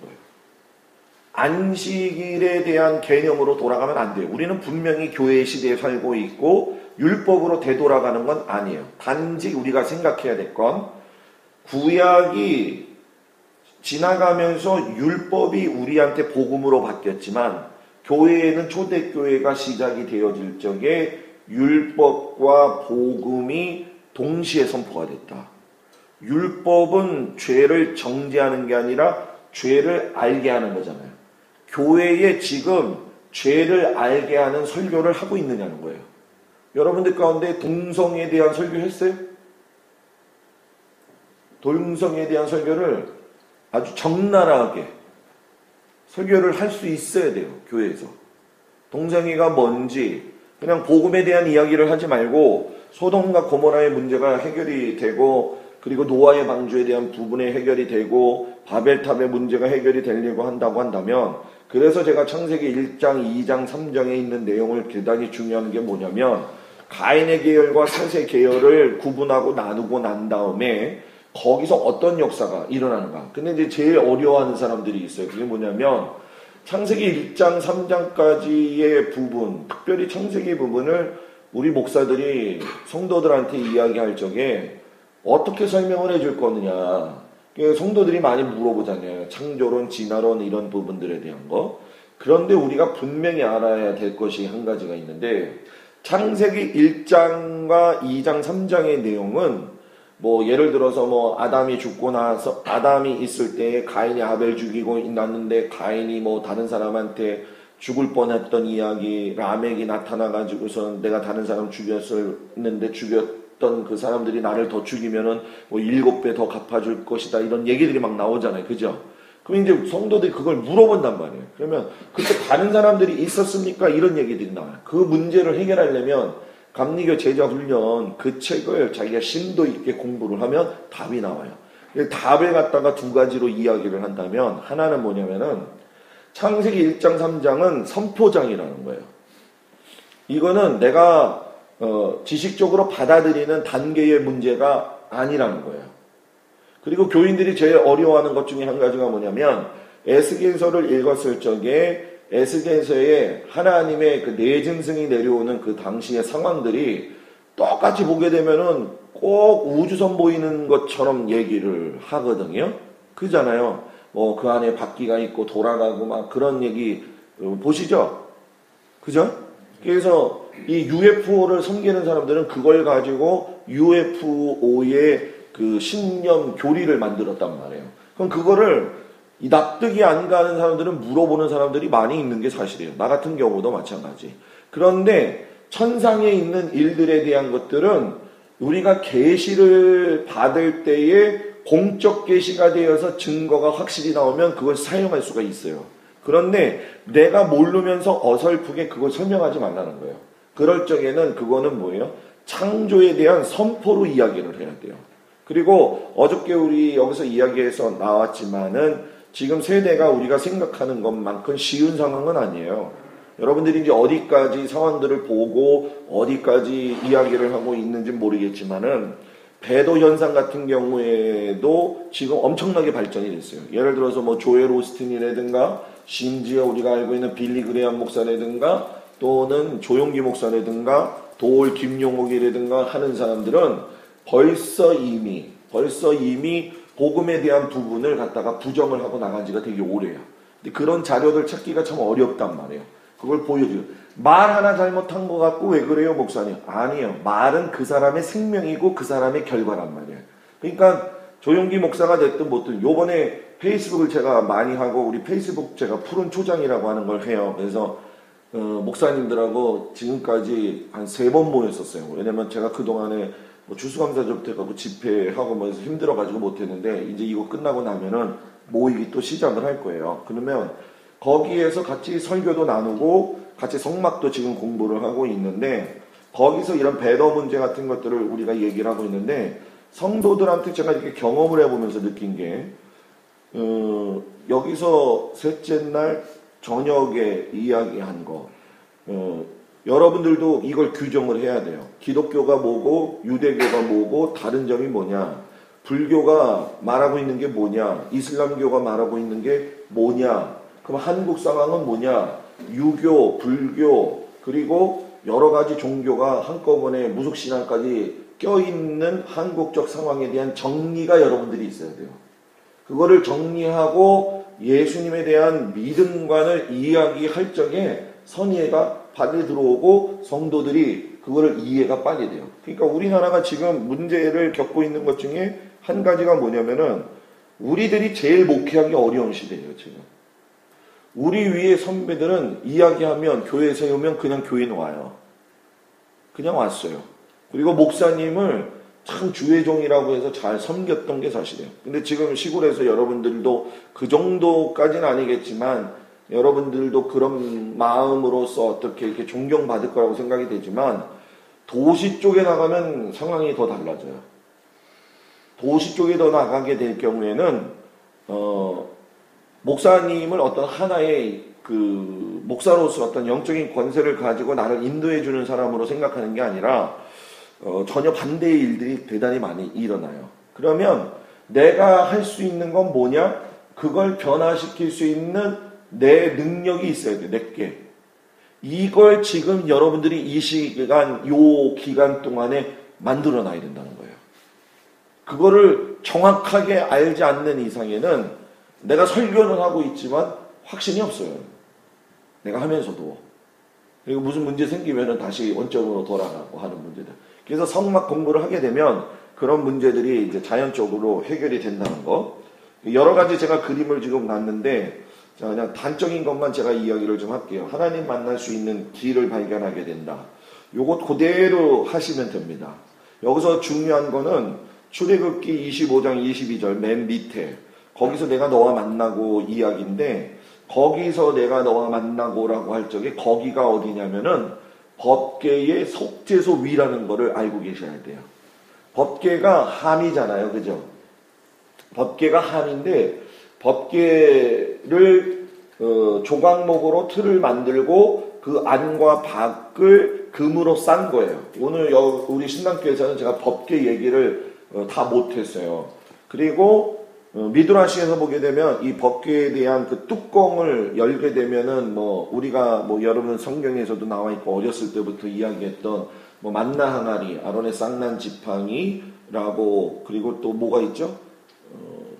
십계명, 두돌판, 이 세 가지가 다 있는 걸로 생각을 한단 말이에요. 근데 아니라는 거죠.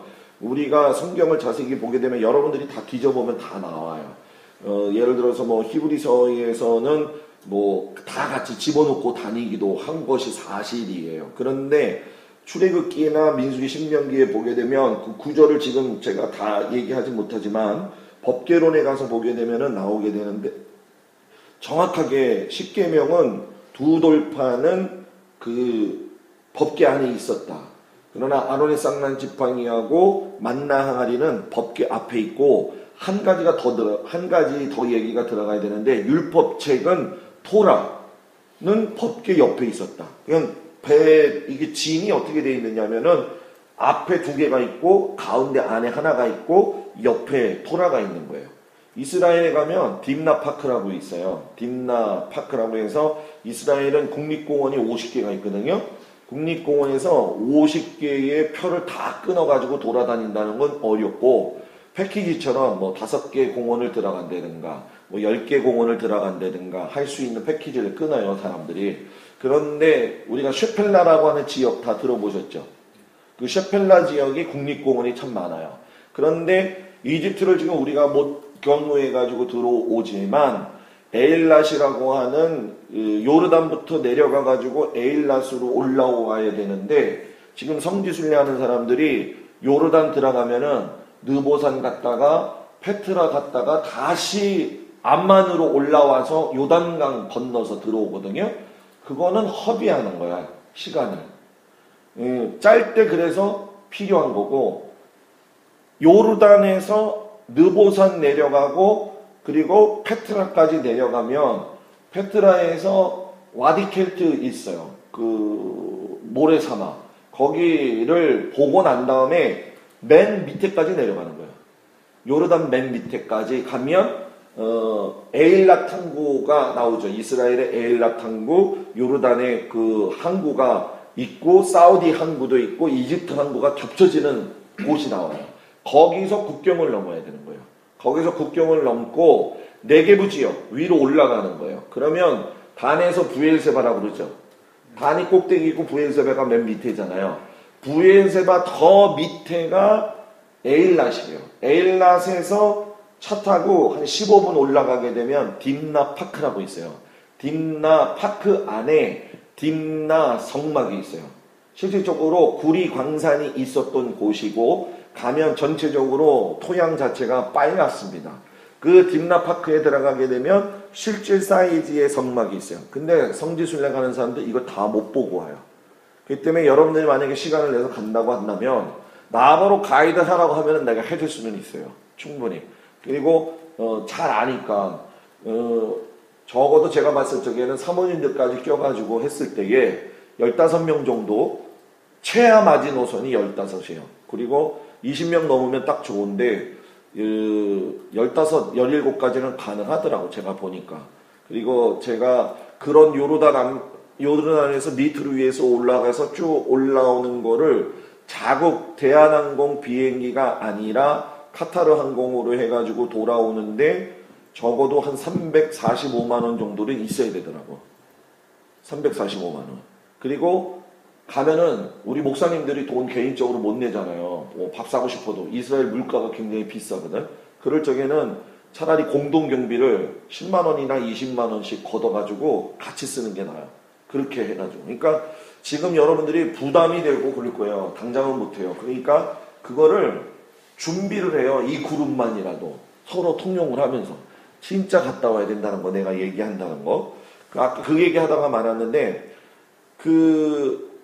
갈 적에 필요해서 집어넣었지만 항상 꺼내놓는 거예요. 근데 나중에 잊어먹었어요. 근데 법계 자체도 뭐예요? 잊어먹었어요. 그죠? 모든 지금 삼성전을 만드는 과정 속에서 성물을 만들어야 돼요. 지금도 이스라엘 백성들은 자칭 유대인이 시오니즘을 이끌어가고 있고 종교 유대인들은 짐승제사 복원을 원칙으로 하고 있어요. 그래서 제3성전을 세우려고 하고 있는 거고, 그런데 다른 것들은 문헌에 의해서 만들어지고 있고 만들고 있고, 성전 그 소장이 게르손 솔로몬 그 사람 필두로 의해서 성전 전부 다 그 머릿돌까지 준비가 된 상태예요. 지난번에 이스라엘에서 한 2달 전인가 총격 사건 나온 거 있었죠. 유대인이 총에 맞았다고 했었어요. 그 사람 이름이 지금 갑자기 생각이 안 나는데, 그 사람이 성전 극단주의자예요. 성전 극단주의자인데 그 성전 극단주의자가 총에 맞은 거야. 총에 맞아가지고서는 이스라엘은 어떻게 해요? 총에 맞으면 동시에 쫓아가서 잡아 죽이거든요. 그 사람이 제3성전 이야기하다가 총 맞으니까 이스라엘 사람들이 삼성전 얘기 안 하고 잊어먹고 있다가 지금 삼성전 얘기가 올라오고 있어요. 올라오고 있어가지고서는 삼성전에 대한 이야기가 되어지고 있고 성물이 다 있는데 문제는 뭐냐면은 법궤가 없어요.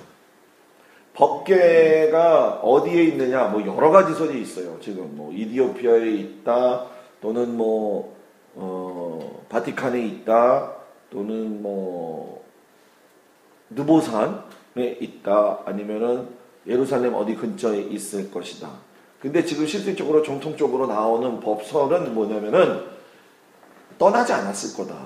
그래가지고서는 이스라엘 사람들, 여러분들 잘 아시겠지만 예루살렘 지역 올드시티에 가게 되면 쿼터가 있잖아요. 그죠? 예루살렘에 가면 쿼터가 있어요. 유대인 사는 데 따로 있고 정교회 사람들 사는 데가 뭐예요? 따로 있고, 그리고 이슬람 사람들이 사는 곳이 뭐예요? 따로 있다는 거죠. 그러니까 따로 있다가 보니까는 이 따로 있는 상황들 속에서 나타나고 있는 현상들이 뭐냐면, 어떤 한 사람이 통곡의 벽, 그 통곡의 벽이 여러분들 잘 알지만 AD 70년에 로마 장군 타이터스가 와서 무너뜨리고 자기의 현역한 공로를 취하하기 위해서 남겨놓은 터잖아요. 거기 남겨놓은 터 위에가 황금 도미인데 그 옆으로 어떤 사람이 땅을 파고 들어가기 시작을 한 거예요. 그래서 성전이 벽이 있지만 벽 맨 밑에까지 내려가면은 솔로몬이 세웠던 원래의 돌터부터 나오는 데가 있어요. 거기 못 들어가 아무도. 왜냐하면 들어가는데 어려운 게 뭐냐면은 하루 전에 예약해야 되고 문을 잘 개방을 안 해요, 이방인들한테. 그런데 거기를 갔다 왔어요. 강문호 목사님도 갔다 왔고. 그래서 제가 성지순례 가면 거기 분명히 가야 된다. 그러니까 여러분들을 걸로 인도할 수가 있어요. 그거를 누면은. 근데 그게 시간이 딱딱 정해져 있어. 들어가는 시간이. 거기에 들어가면 대단히 큰 바위 덩어리가 하나가 있어요. 근데 그걸 발견한 사람이 문을 하나 발견을 했는데, 문 발견하면 쓰레기가 너무 쌓여있어가지고 그걸 파고 들어가다가 이 사람이 뭘 보긴 봤는데 한 구령이 내려지고 그거 다 막아버렸어요. 다 막아버리고, 그 끝으로 나가면 어디가 나오냐면은 이슬람 지역 사람들이 사는 가야바 법정터, 예수 채찍 맞은 교회가 나온다고. 그러니까 이스라엘 사람들은 들어가게 되면 끝까지 갔다가 다시 나와요. 왜? 바로 유대인 지역에서 이슬람 지역으로 갈 수가 없기 때문에. 그러니까 이방인은 우리들은 들어가게 되면 어떻게 돼요? 그냥 글로 나가게 될 수가 있죠. 그래서 거기를 밤늦게 저도 갔다 왔는데 요 속죄서 법궤에 대한 부분들을 갖다가 잘 가르쳐 주는 거, 그리고 예수님 바로 알고 믿을 수 있다는 거, 이거 가르쳐 줄 적에 제가 여러분들한테 편안하게 써줬어요. 요한복음 5장에 나와 있는 건데 예수님이 하신 말씀, 성경이라고 했는데 요 성경은 예수님이 하신 말씀이 구약 성경이라는 거. 그러니까 구약 성경에 내 이야기가 쓰여져 있었다. 성막을 통해서 예수님이 구약에 내재되어져 있는 암시의 말씀 하나, 두 개, 세 개. 요거 지금 제가 넘어가는 대로 빨리 같이 넘어가면서 보면 알 수가 있어요. 그리고 이게 아마 들어갈 거라고 생각하는데 일반 교인들한테는 제가 이거를 보여주지를 않았었어요. 이 부분은. 그러니까 이 부분은 성경 구조에 따라서 여러분들이 만드시면 될 것 같아요. 그리고 가장 잘 나타나져 있는 중요한 이 성막의 모형도인데 우리가 여기서 제일 중요하게 얘기해야 될 것은 이스라엘 지파가 12지파잖아요. 근데 레위 지파는 계수가 되지 않았다라고 하는 점, 그걸 설명을 해주고 각 지파에 있는 사람들이 센터 가운데에 있었다. 이 센터가 어느 센터하고 연결이 되느냐? 선악과하고 똑같이 동산 가운데 센터예요. 그러니까 이것이 선악과 나무로서 보여주는 하나님의 표징이라는 것을 이야기해 줘야 된다는 것이고, 레위 사람들이 그 앞에서 바로 있다가 진이 옮겨지는 계시가 떨어지게 되면 그것이 이제 구름 기둥이 움직이는 과정이죠. 요 레위 사람들이 고앗 자손이라든가 뭐 이런 사람들이 다 성물을 매가지고 한꺼번에 움직인다는 거. 그래서 요것도 여러분들 거에 있죠? 네. 예, 이것도 안 하려고 하다가 여러분들한테는 해줘야겠다 그래가지고 집어넣은 거예요, 내가. 요렇게 해서 요런 지능이 있다. 그리고 레위 사람들은 어떤 일을 하고 있다. 요것까지도. 그래서 여러분들이 자부심을 가져야 될 것은 내가 목사로서의 목회 사역을 어느 곳에 있든지 간에 여러분들에게 주어진 일들이 있다는 거. 그리고 성도들한테 적용을 할 적에는 성도들에게 주어진 직분을 소홀히 여기지 말라라고 하는 걸 분명하게 가르쳐 줘야 됩니다. 그리고 요거를 설명해주고, 요거 뭐 이런 거야 뭐 쉽죠. 그리고 성경의 50장이 성막만 이야기한다는 거. 그 성막은 성막 그 자체로 율법만 이야기해서 끝나는 것이 아니라 하나님이 이야기하신 것 중에 설계 자료, 시청각. 그래서 성경에 보게 되면 시청각 자료를 하나님이 만들어 놓으신 것이 뭐냐? 하나가 성막, 그리고 성전도 되고 노아의 방주, 그리고 녹뱀, 이런 것들은 다 하나님의 이미지로 만들어 놓은 선물이에요.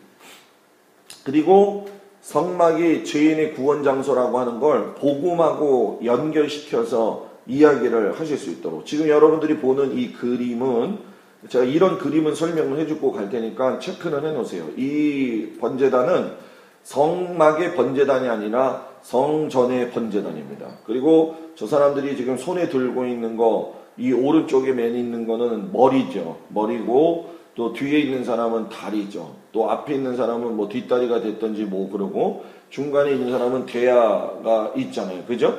대야 같은 것들. 이런 것들은 재물을 다, 번제물을 본인이 안수하고 본인이 다 자르는 거예요. 자르면서 머리는 교만한 거, 다리는 가지 말아야 됐던 거, 엉덩이는 앉지 말아야 됐던 것, 그런 걸 이야기하면서 성도의 평상시의 삶의 귀중함이 어떤 건지를 이야기를 해줘야 된다는 것이고, 저런 대야나 이런 것들은 여러분들이 번제단에 들어가서 이따가 보게 되면 다 나옵니다. 그리고 요거 설명해 주시고, 소양, 염소, 비둘기, 흠 없는 거, 수컷. 흠 없는 거, 수컷을 이야기할 적에 예수님이 성전 뒤 엎으셨던 그 사건의 이야기의 이유 근원이 뭐냐, 그거 이야기하고, 미드라시에서 소양, 염소, 비둘기를 선택한 이유가 있어요. 그 이야기를 미드라시에서 찾아보면은 알 수가 있는 거죠. 그리고 이거는 이제 갈보리 교회에서 성막 체험 그 과천 서울랜드에서 했을 적에 어떤 조영 하시는 그 교수님이 만들어 놓은 거죠. 근데 너무 뚱뚱하게 만들어 놨어요, 이 양을. 그리고 아까 이거 얘기한 거. 성령이 어떻게 인도한다는 거. 구름기둥 인도하고 불기둥 보호한다는 거. 우리가 이거 가르쳐 주세요. 기도하는 분들 가운데 구름기둥으로 불기둥으로 우리를 뭐 인도하시고 막 이러잖아요. 그죠? 근데 낮에는 구름기둥으로 인도하고 불기둥으로 저녁에는 보호한다라고 하는 거. 이 가나안 땅 들어갈 때까지 41번 진치고 가나안 들어가서 42번으로 끝. 예수님 오시는 대도 마태복음 1장에 나와 있는 거 42번으로 끝. 다 나와요. 요거는 뭐 탈출 광야 요 루트는 여러분들이 잘 아실 거라고 생각이 들어요. 지금 여기 맨 밑에 보면 에시온 게벨 있죠.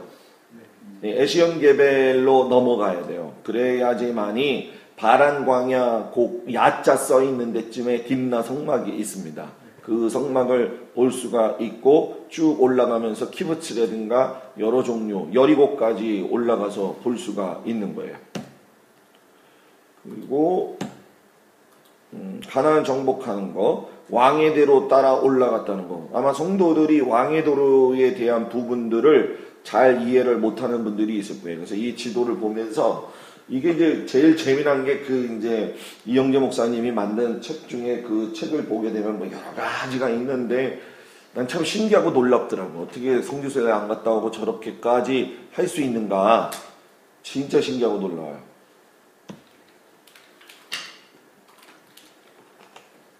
이 그림이 딥나 성막입니다. 딥나 파크에 있는. 근데 지금 이게 넓게 펴져 있게 돼서 그림이 그려져 있는데 그 다음 건 안 돼 있죠. 이거 아마 번제단 쪽에 가면은 있을 텐데 지금은 이게 저 앞에 있는 게 다 시띠나무입니다. 옆에 있는 게 저게 시띠나무예요. 저것이 전부 다 성막의 재료가 된 거예요. 그 시띠나무가 지금은 저거보다 더 컸어요. 지금 제가 갔을 때. 그리고 그늘이 생길 정도로. 그리고 여기는 이스라엘 현지인이 통역을 해요. 근데 다른 사람이 할 수가 없어요. 근데 저희가 갔을 적에는 세 팀이 한꺼번에 몰렸어요. 그래가지고 그 사람 쫓아다니면서 그 사람 영어, 나는 한국말로 우리 성도들한테 그대로 가르쳐주고. 여기는 여러분들이 꼭 가야 됩니다. 아까 얘기했던 모양 방주, 그리고 복받는 길, 이건 뭐 우리가 너무 쉬운 거니까. 영원 종합진단. 이거는 머릿속에 아예 그냥 외워놓고 있으면 됩니다. 그죠? 문에서 구원학신이냐, 번제는 죄버렸냐, 물두멍 성령받았냐, 등답에 사명, 떡상, 뭐 말씀생활, 분향단, 기도생활, 법계, 은혜생활하고 다 연결이 돼요. 그리고 나서 하나님의 일꾼이 된다라고 하는 거를 가르쳐 주시고, 그래서 예를 들면 우리가 성경에 성막에 대한 여러 가지 이야기가 나오는데 이게 개념 정리가 잘 안 돼요. 그래서 어떤 사람들은 이거를 자꾸 혼동시켜서 이야기하는데 성막이 이런 단어로 나오면 다 이거 성막 얘기하는 거예요. 성막, 장막, 성소, 회중의 성막, 증언의 성막, 주의 집, 증거의 성막, 이게 다 성막을 이야기하는 겁니다. 이 이름이 다르니까 다 다른 걸로 생각을 해요. 자, 요거 끝나고 뒤에 거 한번 볼까요? 우리 문과 번제단.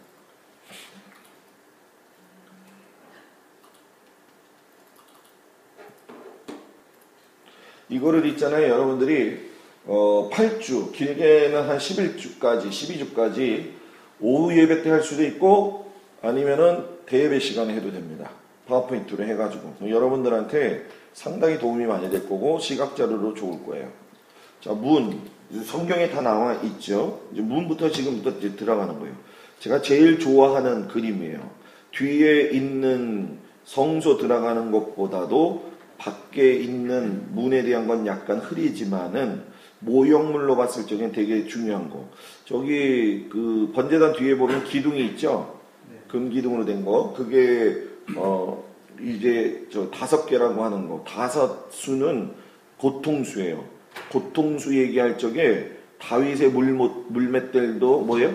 5개. 솔로몬 행각도 5개. 수가성 여인의 남편도 5남편. 그만큼 삶이 어렵고 힘들었다라고 하는 5자를 이야기한 거. 여러분 잘 알지만 1자는 유일신이고 2자는 증인수고 3자는 삼위일체수고 4자는 동서남북수고 5자는 고통, 6자는 인간수, 7자는 완전수. 여러분들 나누어지는 파워포인트에 보게 되면 다 나와 있습니다. 앞에 이렇게 보게 되면은 잘 이제 있죠. 그 뒤에 파란 거, 자주색, 그 자색, 그리고 흰색, 그리고 빨간색. 이거 뒤에 다 나와 있어요. 그래서 성막문 설명하면서 예수님이 나는 양의 문이다라고 했을 때 그 문에 대한 개념 설명을 해주시고, 그리고 문이 230만 명이에요. 200만 명이라고 써있지만은 230만 명에서 거의 한 250만 명. 이야기할 적에 대구 시내 사이즈만큼의 엄청난 인원이 한 문으로 들어갔다는 거. 근데 여기서 가르쳐줘야 될 거, 성도들이 궁금해하는 것 중에 뭐가 있냐면은 모든 사람들이 그럼 제사드리러 왔습니까? 모든 사람들이 아니라 문제 있는 사람들이 왔다라고 하는 거를 이야기해주면서 오직 하나의 문이 오직 예수, 요거 가르쳐주고, 두 번째 문이 커요. 좌우의 틈을 봤을 적에 가운데로 들어가는 문 자체가 한 5m 이상이 더 큽니다. 그러니까 문이 큰 것처럼 예수를 믿는 거는 여러분 뭐예요? 쉽다라고 하는 설명을 해주면 되겠죠. 이거는 뭐 아까 있던 거 제가 해놓은 거고, 동쪽 문이라는 거. 자, 이스라엘의 모든 건물은 동쪽을 향해서 문이 되어져 있다. 그러니까 서쪽으로 들어갔다가 동쪽 나온다는 거 이야기해 주시고, 예를 들어서는 한나 이야기를 해주세요. 한나 이야기 해주시고, 그게 뭐냐면은 교회는 동쪽에서 서쪽 보고 들어갔다가 동쪽 희망 밝은 거 보고 나오는 것처럼 교회는 어두운 사람, 힘든 사람이 왔다가 은혜 받고 힘없고 돌아가는 곳이다. 그거 설명해 주시라는 얘기예요. 다 얘기 있죠. 그 뒤에 보게 되면, 그죠? 한나하고 분인나 이야기. 아마 여러분들한테는 열심히만 하면은 여러분들도 성막 잘 가리키는 사람이 될 수 있을 겁니다. 그리고 사색의 문, 뭐 청색, 자색, 홍색, 요거 예수님이 가지고 있는 의미에 대한 이야기예요. 문턱이 없는 문, 문턱이 있으면 걸리잖아요. 문턱 없이 만들었어요. 그렇기 때문에 예수 믿는다는 거, 그러니까 1번 문에 대한 전부 다 오직 누구만 얘기하는 거예요? 예수 얘기하는 거예요. 예수 믿는 게 쉽다. 예수 이름 부르기만 하면 된다. 그걸 강조하는 거예요. 그렇기 때문에 구약의 이야기를 하고 있지만 복음의 엑기스를 얘기하고 있는 거예요. 그래서 여기에 제가 여러분들한테 문서 한글 워드가 아닌 PDF하고 그리고 여러분들한테 주어진 것 중에 그 포인트 설교라고 있을 거예요. 설교 포인트. 그죠? 거기에 보게 되면 요 구절 가지고 요 문제를 요렇게 잡아가지고 설교해라 까지도 해놨어요, 내가. 그러니까 그거를 대지를 잡아가지고 있어요, 없어요? 있어요. 봤죠? 네. 그거를 가지고 설교 준비하시면 여러분들한테 편안할 거예요. 그러니까 성도들한테 더 유익을 주려면 어떻게 하냐면 한 번은 파워포인트로 설교를 이렇게 하세요. 주일날 오후 예배 때나 수요일날 이렇게 하고, 주일날 예배 때 설교 포인트 잡은 걸 가지고서는 여러분들이 만드세요. 그래가지고 설교를 하게 되면 두 번 연가포 하지 마시고 한 번은 쭉 가고 또 한 번 새로 쭉 가면은 정말. 근데 여러분 재미난 게 뭔지 아세요? 그 다음에 물어보면 몰라. 그 다음에 물어보면 몰라요. 그러니까 반복 교육을 하려는 거. 자, 번제단 출애굽기 27장 1절에서 8절. 자, 이제 다음에 여러분들하고 내가 기회가 있으면은 성전을 배우게 될 텐데, 성전은 여러분 뭡니까? 그 번제단부터 해가지고 문부터 해가지고 전형적으로 다 바뀌게 돼 있어요. 그리고 의미는 비슷한 것 같지만 또 다른 부분들이 있습니다. 근데 그거는 도저히 여기서 지금 할 수가 없어요. 번제단 보게 되면 요거는 더 상세하게 그림이 그려져 있는 거예요. 어떤 뭐 크기라든가 방향이라든가. 그래서 이걸 하나로 해가지고서는 딱 만들어 놓은 겁니다. 이게 아까 그림이죠? 아까 그림인데 아까 그림하고 지금 그림하고 봤을 때 어떻게 됐어요? 복귀가 됐죠? 등대가 왼쪽으로 갔어요. 그러니까 그거를 꼭 설명을 할 수 있어야 된다는 거. 그 번제단에 화살표가 가져 있다라고 하는 걸 보시고, 요것도 다른 그림 중에 하나인데 번제단의 모습을 갖다가 빨간 모습으로 해가지고서는 했다는 거. 자, 문에서 누구 믿었어요? 예수 믿었죠. 번제단은 쉬운 거예요. 내가 재물 가지고 온 거 드리는 거거든요. 그러니까 내 죄를 전가시켰잖아요. 그러니까 그 죄가 많은 것들을 갖다가 태워버리는 거니까 예수 믿는 사람이 죄하고 어떻게 되는 거예요? 결별하는 거예요. 이혼한다는 말이에요. 그것을 이야기하면서 번제단의 그림을 여러 종류로 놓았어요. 이게 이제 딥나 성막에 있는 실질 번제단의 모습입니다. 근데 번제단의 모습에 보면은 좀 허접한 것 같지만은 앞에 이렇게 부삽도 있고 이제 뿔에 피도 발라져 있고 그 앞에 이렇게 조각조각 난 것처럼 돼 있는데 실질적으로 조각목에다가 놋을 입힌 거예요. 자, 여기서 중요한 거. 조각목에다가 놋 입힌 거는 번제단 하나예요. 조각목에다가 금 입힌 거는 나머지 떡상하고 분향단하고 법궤예요. 죄를 버릴 적에는 놋에 십자가 표현이 들어가 있고 성령 받았을 때에는 금, 정금과 같은 믿음으로 나가라는 그거를 정확하게 이야기해 줘야 돼요. 조각목이 우리나라 말로 이야기하면 아카시아 나무가 되는데 아까 봤던 그런 시띠나무 그걸 다 조각조각 낸 거 버림받은 인간에 대한 이야기들을 갖다가 해준다는 거. 근데 이제 어떤 목사님이 이런 질문을 하더라고요. 목사님 저기 막 번제단을 보니까는 번제단이 놋으로 쌓여져 있다고 하는데 여기다가 재물을 그렇게 많이 태우면은 번제단이 녹아버리지 않겠느냐? 이거 성경에 답 안 나와 있어요. 이 답이 어디 나와 있느냐? 미드라시에 나와 있는 거야. 그 미드라시를 읽으면 답이 나와요. 내가 가르쳐 줄 수 있지만 여러분들이 읽어볼 사람이 있으면 읽어요. 근데 참 자기가 필요한 책만 읽지 안 읽잖아. 그제? 요 앞에 있는 거. 요 이제 5규빗, 뭐 3규빗 다 알고. 여기서 이제 제일 중요한 거 성전 번제단의 모양을 제가 여러분들한테 놓았어요. 이거는 좀 달라요. 성막의 번제단 여기서 여러분들이 알아야 될 거 성막은 땅바닥에다 만들지만 성전은 금바닥에다가 만든다. 그러니까 성전 만들려면 돈이 엄청나게 들어가요. 그래서 사이즈 자체도 커지거니와 물두멍은 성막이 하나로 됩니다. 그런데 성전에 가게 되면 여러분들 저 보시는 소들이 크게 받들고 있죠. 그게 바다예요, 바다. 바다인데 저것이 물두멍의 역할을 하는 겁니다. 성전에 가서. 그리고 성전에 있는 저 물두멍은 짐승을 닦는 거고 바다가 뭐예요? 제사장들의 수족을 씻는 거예요. 이렇게 보게 되면 이게 성전의 모습이에요. 성전의 모습에 보게 되면 앞에 여러분 그 들어가는 입구 쪽에 보게 되면은 기둥이 2개 서 있죠. 자, 이 기둥이 무슨 기둥일까요? 왜? 약인가 보았어. 보았어 약인. 근데 기둥이라고 해가지고 떠받드는 기둥이 아니에요. 그냥 세워져 있는 기둥이에요. 그리고 보았어 약인 기둥 가운데 문이 뭐냐면 니카놀 문이에요.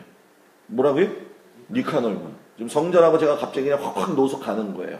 니카놀 문이 연결된 찬양이 뭐냐면 문들아 머리 들어라. 영광의 왕이 가신다. 그죠? 그 문 얘기하는 게 그 니카놀 문 얘기하는 거예요. 그리고 왼쪽 성전으로 보게 되면 저게 이방인의 뜰입니다. 이방인의 뜰. 그러니까 성전 구조에 가서 볼 때 많이 아까 그 그림 이게 이제 던지면서 제사 드리는 거. 근데 이 번제단에서는 예수 믿은 사람들이 교회를 다닐 거 아니에요. 그죠? 예수 믿은 사람들이 교회 다니니까 요거는 이제 사마리아 번제 드리는 거. 지금도 1년에 대속제일에 한 번씩 이렇게 드려요. 여기가 에발산과 그리심산, 수가성 여인이 있었던 장소예요. 보게 되면 지금 연극을 하고 있죠. 연극을 하면서 뭐에 지금 제사 드리기 직전에 모습들을 갖다가 재현을 하고 있는 거죠. 양을 가지고 가죠. 집집마다. 지금 양의 모습. 그리고 양 잡기 위해서 저기 화로 불구덩이가 있고 지금 칼로 양 잡으려고 그러는 거죠. 양 다 잡았어요. 양 잡은 모습. 이런 사진은 구하기 정말 힘든 사진들이에요. 내가 내 자랑하는 게 아니라 이거 주는 건 진짜 내가 뼈를 깎아서 주는 거예요. 여러분들. 이거 그냥 거저 얻으려면 이거 이거 허접하게 만든 파워포인트 갈보리께서 10,000원에 팔아. 이거 허접한 거 아니에요. 내가 30,000원씩 받고 팔아도 난 팔 수 있을 정도로 자부하게 만든 거예요. 그러니까 여러분들은 돈 안 내고 그냥 가져가는 거예요. 누구 때문에? 송 목사님 때문에. 그거는 확실하게 알아야 돼요. 확실하게. 요거 해가지고 잡아 죽이고 내장 태우고, 그리고 요게 우술초예요. 6월절에 우술초에 피 묻혀갖고 문설주에 발랐죠. 근데 저 사람 머리에 지금 피 묻었죠. 문설주 역할 대신해가지고 머리에다가 이렇게 이마에다가 피 바르는 거예요. 이렇게 통으로, 6월절 양은 통으로 구워서 먹는 거예요. 예수님이 다리가 꺾이지 아니하고 창에 찔렸죠. 그죠? 다른 도둑은 어떻게 했어요? 뼈가 꺾였잖아요. 그래서 양 잡아서 먹을 적에는 이렇게 뼈 꺾이지 않게 먹는다. 이스라엘에서 양을 먹을 수 있는 기회가 있으면 되게 좋지요. 근데 진짜 그거는 개인적인 돈으로 우리가 합심해서 여러분들이 사 먹으면 사 먹을 수 있어요. 주로 사 먹을 수 있는 곳이 어디냐면 베들레헴에서 많이 사 먹을 수가 있고, 아니면은 이런 갈릴리 같은 데 가게 되면 호숫가에 있는 호텔들이 있어요. 키부츠 호텔. 키부츠 호텔에 가면은 이게 야외에서 고기 구워 먹을 수 있는 것처럼 양고기가 소고기보다 더 비싸다. 양고기 목사님 누린내 나는데요. 천만의 말씀. 1년 된 거 이상 넘어가지 않은 건 소고기보다 더 맛있다. 근데 되게 비싸다. 요르단에서도 양고기 진짜 잘하는 데 있어요. 한번 가서 저도 먹어봤어요. 아주 이렇게 둘러 넣어가지고 먹을 정도로 사람들이 막 박수 치면서. 여러분들 사모님들은 그런 데 데리고 갈 줄 알아야 돼. 혼자 가면 안 돼. 나는요, 미안한 얘기지만 나도 목사니까, 나도 중견 목사가 됐지만 나도 돈이 없어. 쌓아놓은 돈도 없고 빚이 있으면 있지. 빚이 있으면. 근데 1,000만 원 정도는 넘어가지 않아. 근데 성지순례 갈 적에는 내가 모으고 있던 거 다 깼어.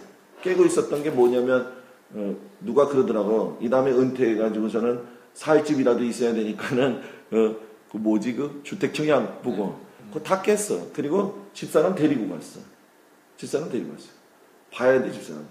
사모들이 제일 불쌍해. 여러분들은 소명이니까 하잖아. 사모들은 뭔 죄가 있어. 그지? 동의를 할 거예요, 안 할 거예요? 맞습니다. 한 사람당 140만 원 들어갑니다. 뭐가요? 요르단까지 가는 비행기값. 비행기 값만? 네. 그러니까 요르단하고 요르단하고 이스라엘을 전체 갔다 올 적에 한 사람당 그냥 가는 패키지 말고 진짜 내가 가고 싶어서 가는 거를 짜잖아요. 그게 한 345만 원 든다는 거예요. 한 사람당. 돈이 700이야. 근데 1,000만 원 잡아야 되는 거지. 근데 1,000만 원까지 잡을 필요 없어. 내가 봤을 적에 내 경험에 의하면은 둘이 갔을 때 345 잡고 700 잡으면 800만 원만 잡으면 돼. 800만 원만 잡으면 돼. 거기 가서 우리가 놀고 오는 거 아니잖아. 그죠? 800만 원만 잡으면 되는데 여러분들 웃긴 얘기 내가 해볼까? 800만 원? 난 대출해서라도 가. 난 대출해서라도 간다니까? 목사님 난 대출하는 소리인데 엄마 아버지한테 대출해서라도 가라는 거야. 갔다 와야 돼요. 진짜예요. 근데 내가 얘기하는데 나이가 젊을수록 빨리 갔다 와라. 나이 어른 된 목사님들 모시고 다니니까 루즈해져. 가다가 딴 길로 가. 잊어먹기 실상해. 예루살렘에서 눈 한번 깜짝 잘못했다간 잊어먹어. 더군다나 십자가의 길 있죠. 비아도로로사 아침에 일찍 가지 않는 이상에 점심때쯤 돼가지고 10시 때쯤 가잖아요. 전 세계에 있는 사람들이 왔다고 생각해봐. 저 성묘교회 예수님이 십자가에 달렸던 골고다 언덕, 예수님이 이렇게 시신을 닦았다고 하는 곳, 그 광장 들어가잖아요. 아이고, 앞에 있는 사람 놓치면 놓쳐. 그래서 어떤 사람들은 모자를 단체로 쓰고 오든지 깃발을 들고 오든지 하거든요. 근데 한국 사람이 제일 깡당구가 좋아. 그냥 와.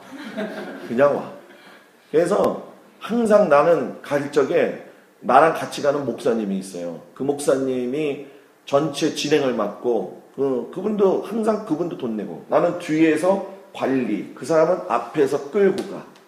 그래서 어디로 가나 오다가 빠진 사람이 있으면 중간에 장로님이 사라져가지고 그럼 어떻게 해야 돼요? 국제전화 해가지고 찾아야 돼. 그리고 잊어먹었다 그러면 그 자리에 서 있어야 돼. 찾는다고 같이 찾으면 영원히 못 찾아. 영어 잘하는 사람이 있으면 잘하는 사람하고 근데 이상하지? 가면은 영어가 안 돼. 듣는 건 듣는데 얘기하는 게 잘 안 돼. 들으면 이 사람이 뭐 얘기한다 대충 알아. 그런데 우리나라 영어의 특징이 그거잖아. 그죠? 대화가 안 된다는 거야. 듣기는 알아들어. 얘가 뭐를 이야기하는지 대충은 알아들어. 그런데 이거 길 찾아가려면 못 찾아가. 그런 아쉬운 점들이 있어요. 이런 불구덩이. 그러니까 여러분들 내가 다들 어려운 거 알지만 미안해요. 어려워도 사람은 돈을 쓸 때가 있으면 쓸 줄 알아야 되는 거예요. 아멘이 없잖아, 목사님. 돈 쓸 때 돈 쓸 줄 알아야 돼. 다른 거에 돈 쓰지 마. 다른 거에 돈 쓰지 마. 못하겠어? 근데 진짜 목사가 됐으면 나는 적어도 이스라엘은 내가 봤을 적에 5번은 갔다 와야 된다고 해요. 한 번은 사모님 데려가고 나머지는 나는 내년이 7년 차잖아요. 7년 이제 이 교회 와서 7년 차인데 고민을 하는 거예요 지금부터. 그래서 내년에 한 2주 동안 내가 교회에다가 양해를 하고 교회에다가 돈 어떻게든 안 벌려보고 내가 어떻게든 돈을 구해서 갈 생각을 내가 지금 가지고 있는 거예요. 가서 샅샅이 뒤져보고 가려고. 뭐 찌뽀리 같은데 하롯생 같은데 뭐 이런 데는 뭐 기도원에 있었던 뭐 이런 뭐 그런 데는 찾아가기가 정말 어렵거든. 근데 거기 가서 다 보는 거야. 소돔과 고모라 성이 있는데도 그냥 가가지고 이걸 보고선 오는 게 아니라 소돔과 고모라 지역을 찾아가가지고서는 상황이 어떤지 이런 것들 그런 거 다 보는 거죠. 그래서 번제단 3가지 특징 요거 있잖아요. 교회에서 유용하게 하실 수가 있어요. 그래서 피가 특징이라는 거, 불이 특징이라는 거, 뿔이 특징이라는 거 이야기해 주시면서 5가지 일꾼이 교회에 필요하다는데 제자 훈련 많이 하겠지만 제자 훈련 하기 전에 이거부터 먼저 하세요. 그래서 대야 같은 교인이 있고 전도하는 교인, 고기갈고리 교회, 전도해가지고 붙드는 교인. 목사님 우리 교회는 전도할 사람도 없는데요. 내가 전도지가 되면 되는 거예요. 죄 담는 통의 의미가 뭔지 여러분들 다 여기 보면 쉽게 제가 해놨어요. 부삽 같은 교인 돼야 된다는 거, 불 옮기는 그릇 돼야 된다라고 하는 거, 이런 것들 여러분들이 깊이 아시면 좋겠어요. 그래서 이야기를 하시고, 자, 그 다음 거 한번 볼까요? 물두멍과 등대. 물두멍까지 하고 점심을 먹죠, 그죠?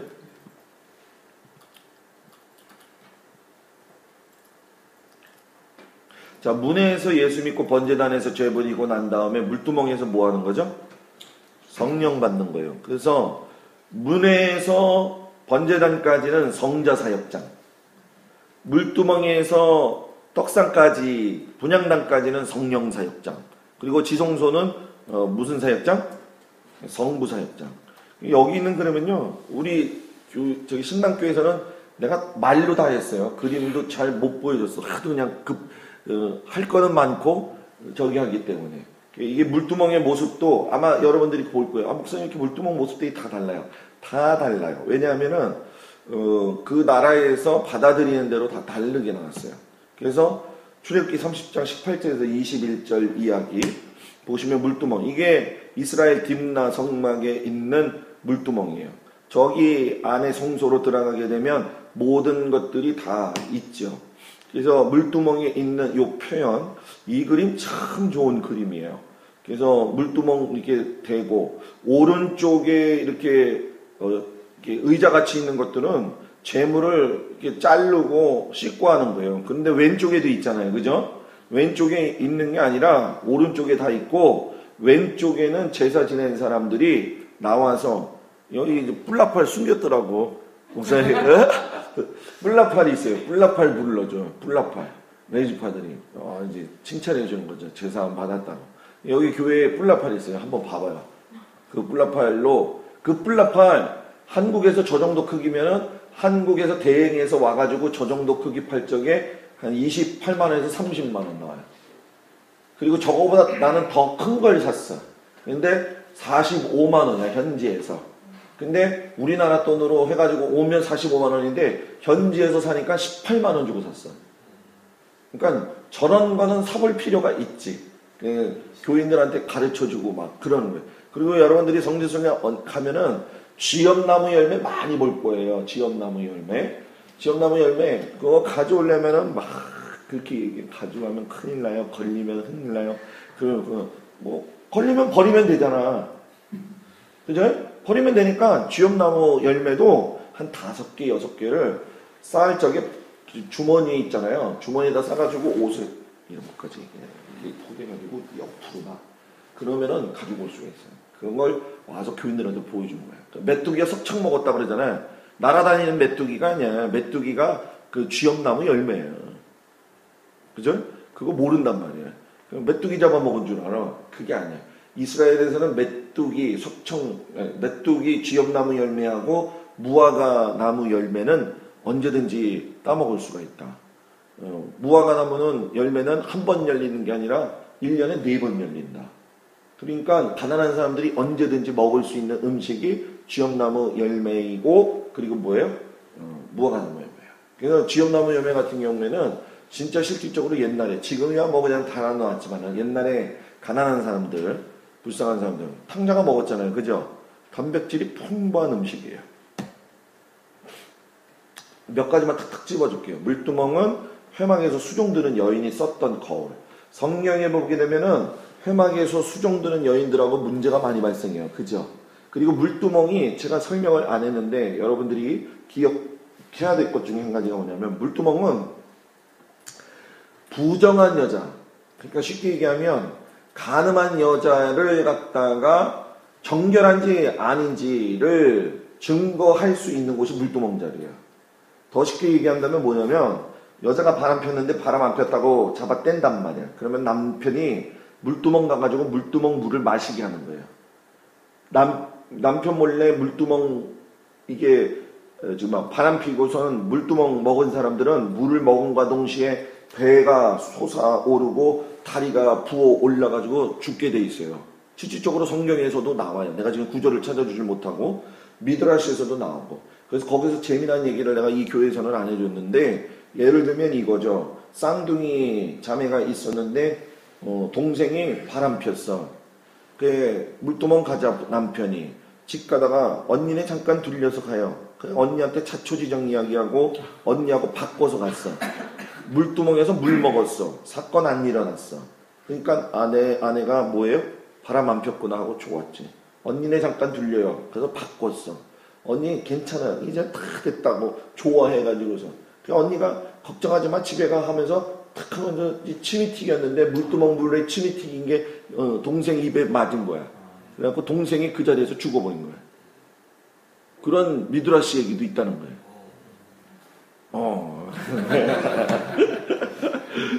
물두멍은 수족 씻어서 여기서부터는 레이지파만 사용할 수가 있어요. 일반 사람들은 들어가지 못해요. 여기서 닦고 여기서 깨끗이 한 다음에 성소로 들어갈 수가 있어요.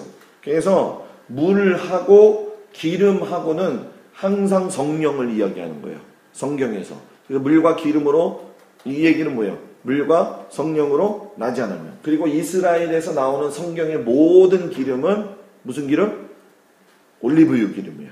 감람유. 카놀라유도 아니고 대두유도 아니야. 올리브유. 그리고 우리가 이 물두멍이 아까 여자가 줬던 거잖아요. 그죠? 거울. 물질적 용도를 갖다가 영적 용도로 만들어 버렸다는 거. 그 내용을 이야기해 줘야 되고 물이 비었을 때는 성령이 비었다라고 하는 거. 물 없는 마음을 귀신이 쫓아다닌다. 7 귀신이 돌아올 적에 물 없는 마음을 찾아다닌다고 얘기를 한단 말이에요. 그죠? 그러니까 성령 충만 늘 헤어져 있어야 된다는 거예요. 몇 번 닦으라, 몇 번 닦으라 없어요. 자기가 하는 대로 성령 충만하는 거예요. 목회도 똑같아. 가르침을 받기 싫어하잖아요. 일단 목사들이. 그죠? 자존심 상해가지고. 그러면 안 돼요. 목회도 내가 보니까는요, 나 혼자 잘난 척 하면 안 돼요. 딱 봐가지고선, 나 같으면 그래요. 나는 이렇게 딱 보고서는 저 사람 평가하는 게 아니라, 대화해가지고 내가 얻어먹을 거 있으면 난 달려들어. 내가 강문호 목사님을 충북연에 있을 때 처음 만났어요. 내가 저 목사님 밑에 가서 부목사 역할을 하고 싶다는 마음이 그때 생겼어요. 그리고 나서 강경에 있다가 부목사 자리 구한다는 게 갈보리교회에 나온 거예요. 내가 기도하면서 그거 준비했다가 25명 왔을 적에 한 명 내가 뽑혀서 간 거예요. 내가 간절하면 배워. 난 그래가지고 내 성격이나 말이나 이런 어떤 것들이 강문호 목사님이랑 비슷한 게 정말 많아요. 일도 할 때 보면 제가 몸집이 커서 둔한 것처럼 보이지만 그렇지 않아요. 굉장히 달려드는 스타일이에요. 막 한번 하기 시작하면은 정신없을 정도로. 죄에 대한 이야기하면서 다윗 이야기가 있을 거예요. 그 밧세바하고 간음했던 얘기, 그리고 나중에 아비삭 동료를 갖다가 물리친 얘기, 그거 드러날 겁니다. 그래서 다윗의 이야기를 할 적에 여러분들은 성지순례를 못 갔으니까는 밧세바를 어떻게 봤냐, 목욕한 걸 이렇게 봤냐, 그거 설명 못 하잖아. 그죠? 성지순례 갔다 오면 설명이 돼요. 다윗성은 위에서부터 아래까지가 쭉 각도로 봤을 적에 거의 35도 돼요. 이 고바의 길이란 말이야.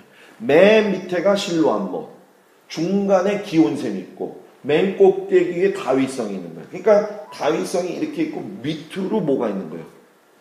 집들이 있는 거예요. 그러니까 보이는 거야. 자다가 나와서 서성거리다가 보면. 그러니까 지금은 안 갔다 왔기 때문에 이게 생각이 안 되는 거예요. 근데 가서 보면은 이래서 이 사건이 일어났구나. 그러니까 어떤 사람은 그런 얘기를 해요. 밧세바가 일부러 그랬다. 왜? 자기가 왕비가 되려고. 그런 얘기도 있어요, 실질적으로. 이스라엘 가서는 어느 곳곳을 가게 되면요, 유대 아이들이 소풍을 나옵니다. 소풍을 나오는 이유가 뭐냐면 곳곳에 그 요소에 가가지고선 자기 선조들의 이야기를 들어요. 그때 가가지고 유대인들하고 사진 찍고 싶을 때가 있어, 목사님들이. 그냥 막 찍으면 안 돼요. 애들 막 난리쳐. 사진 찍는 걸 허락받은 다음에 찍어야 돼, 유대인들하고는. 안 그러면 막 난리쳐. 특별히 종교인들, 유대인들하고는 더 심하죠. 물두멍의 결과는 여러분들이 보시게 되면 충분히 이해가 될 거라고 이야기합니다. 그래서 여기서 중요한 거, 문에서 예수 믿고 번제단에서 제하고 이혼하고 물두멍에서 성령 받아서 그 마음을 지키려는 거. 그래서 물두멍에서 번제단 문 다시 왔다 갔다 하는 사람들 많아요. 그죠? 제사 안 받고 그 다음에 또 제지려고 그 과정들이 너무 많다는 거. 그래서 우리가 물두멍까지가 하고 그 다음 시간에 우리가 와서 나머지 쫙 2시간 안에 쫙 할 수 있으니까 제가 그렇게 하도록 하겠습니다. 제가 기도할까요? 은혜로우신 아버지 하나님 감사합니다. 사랑하는 목사님들을 축복합니다. 주님의 은혜와 사랑으로 주신 이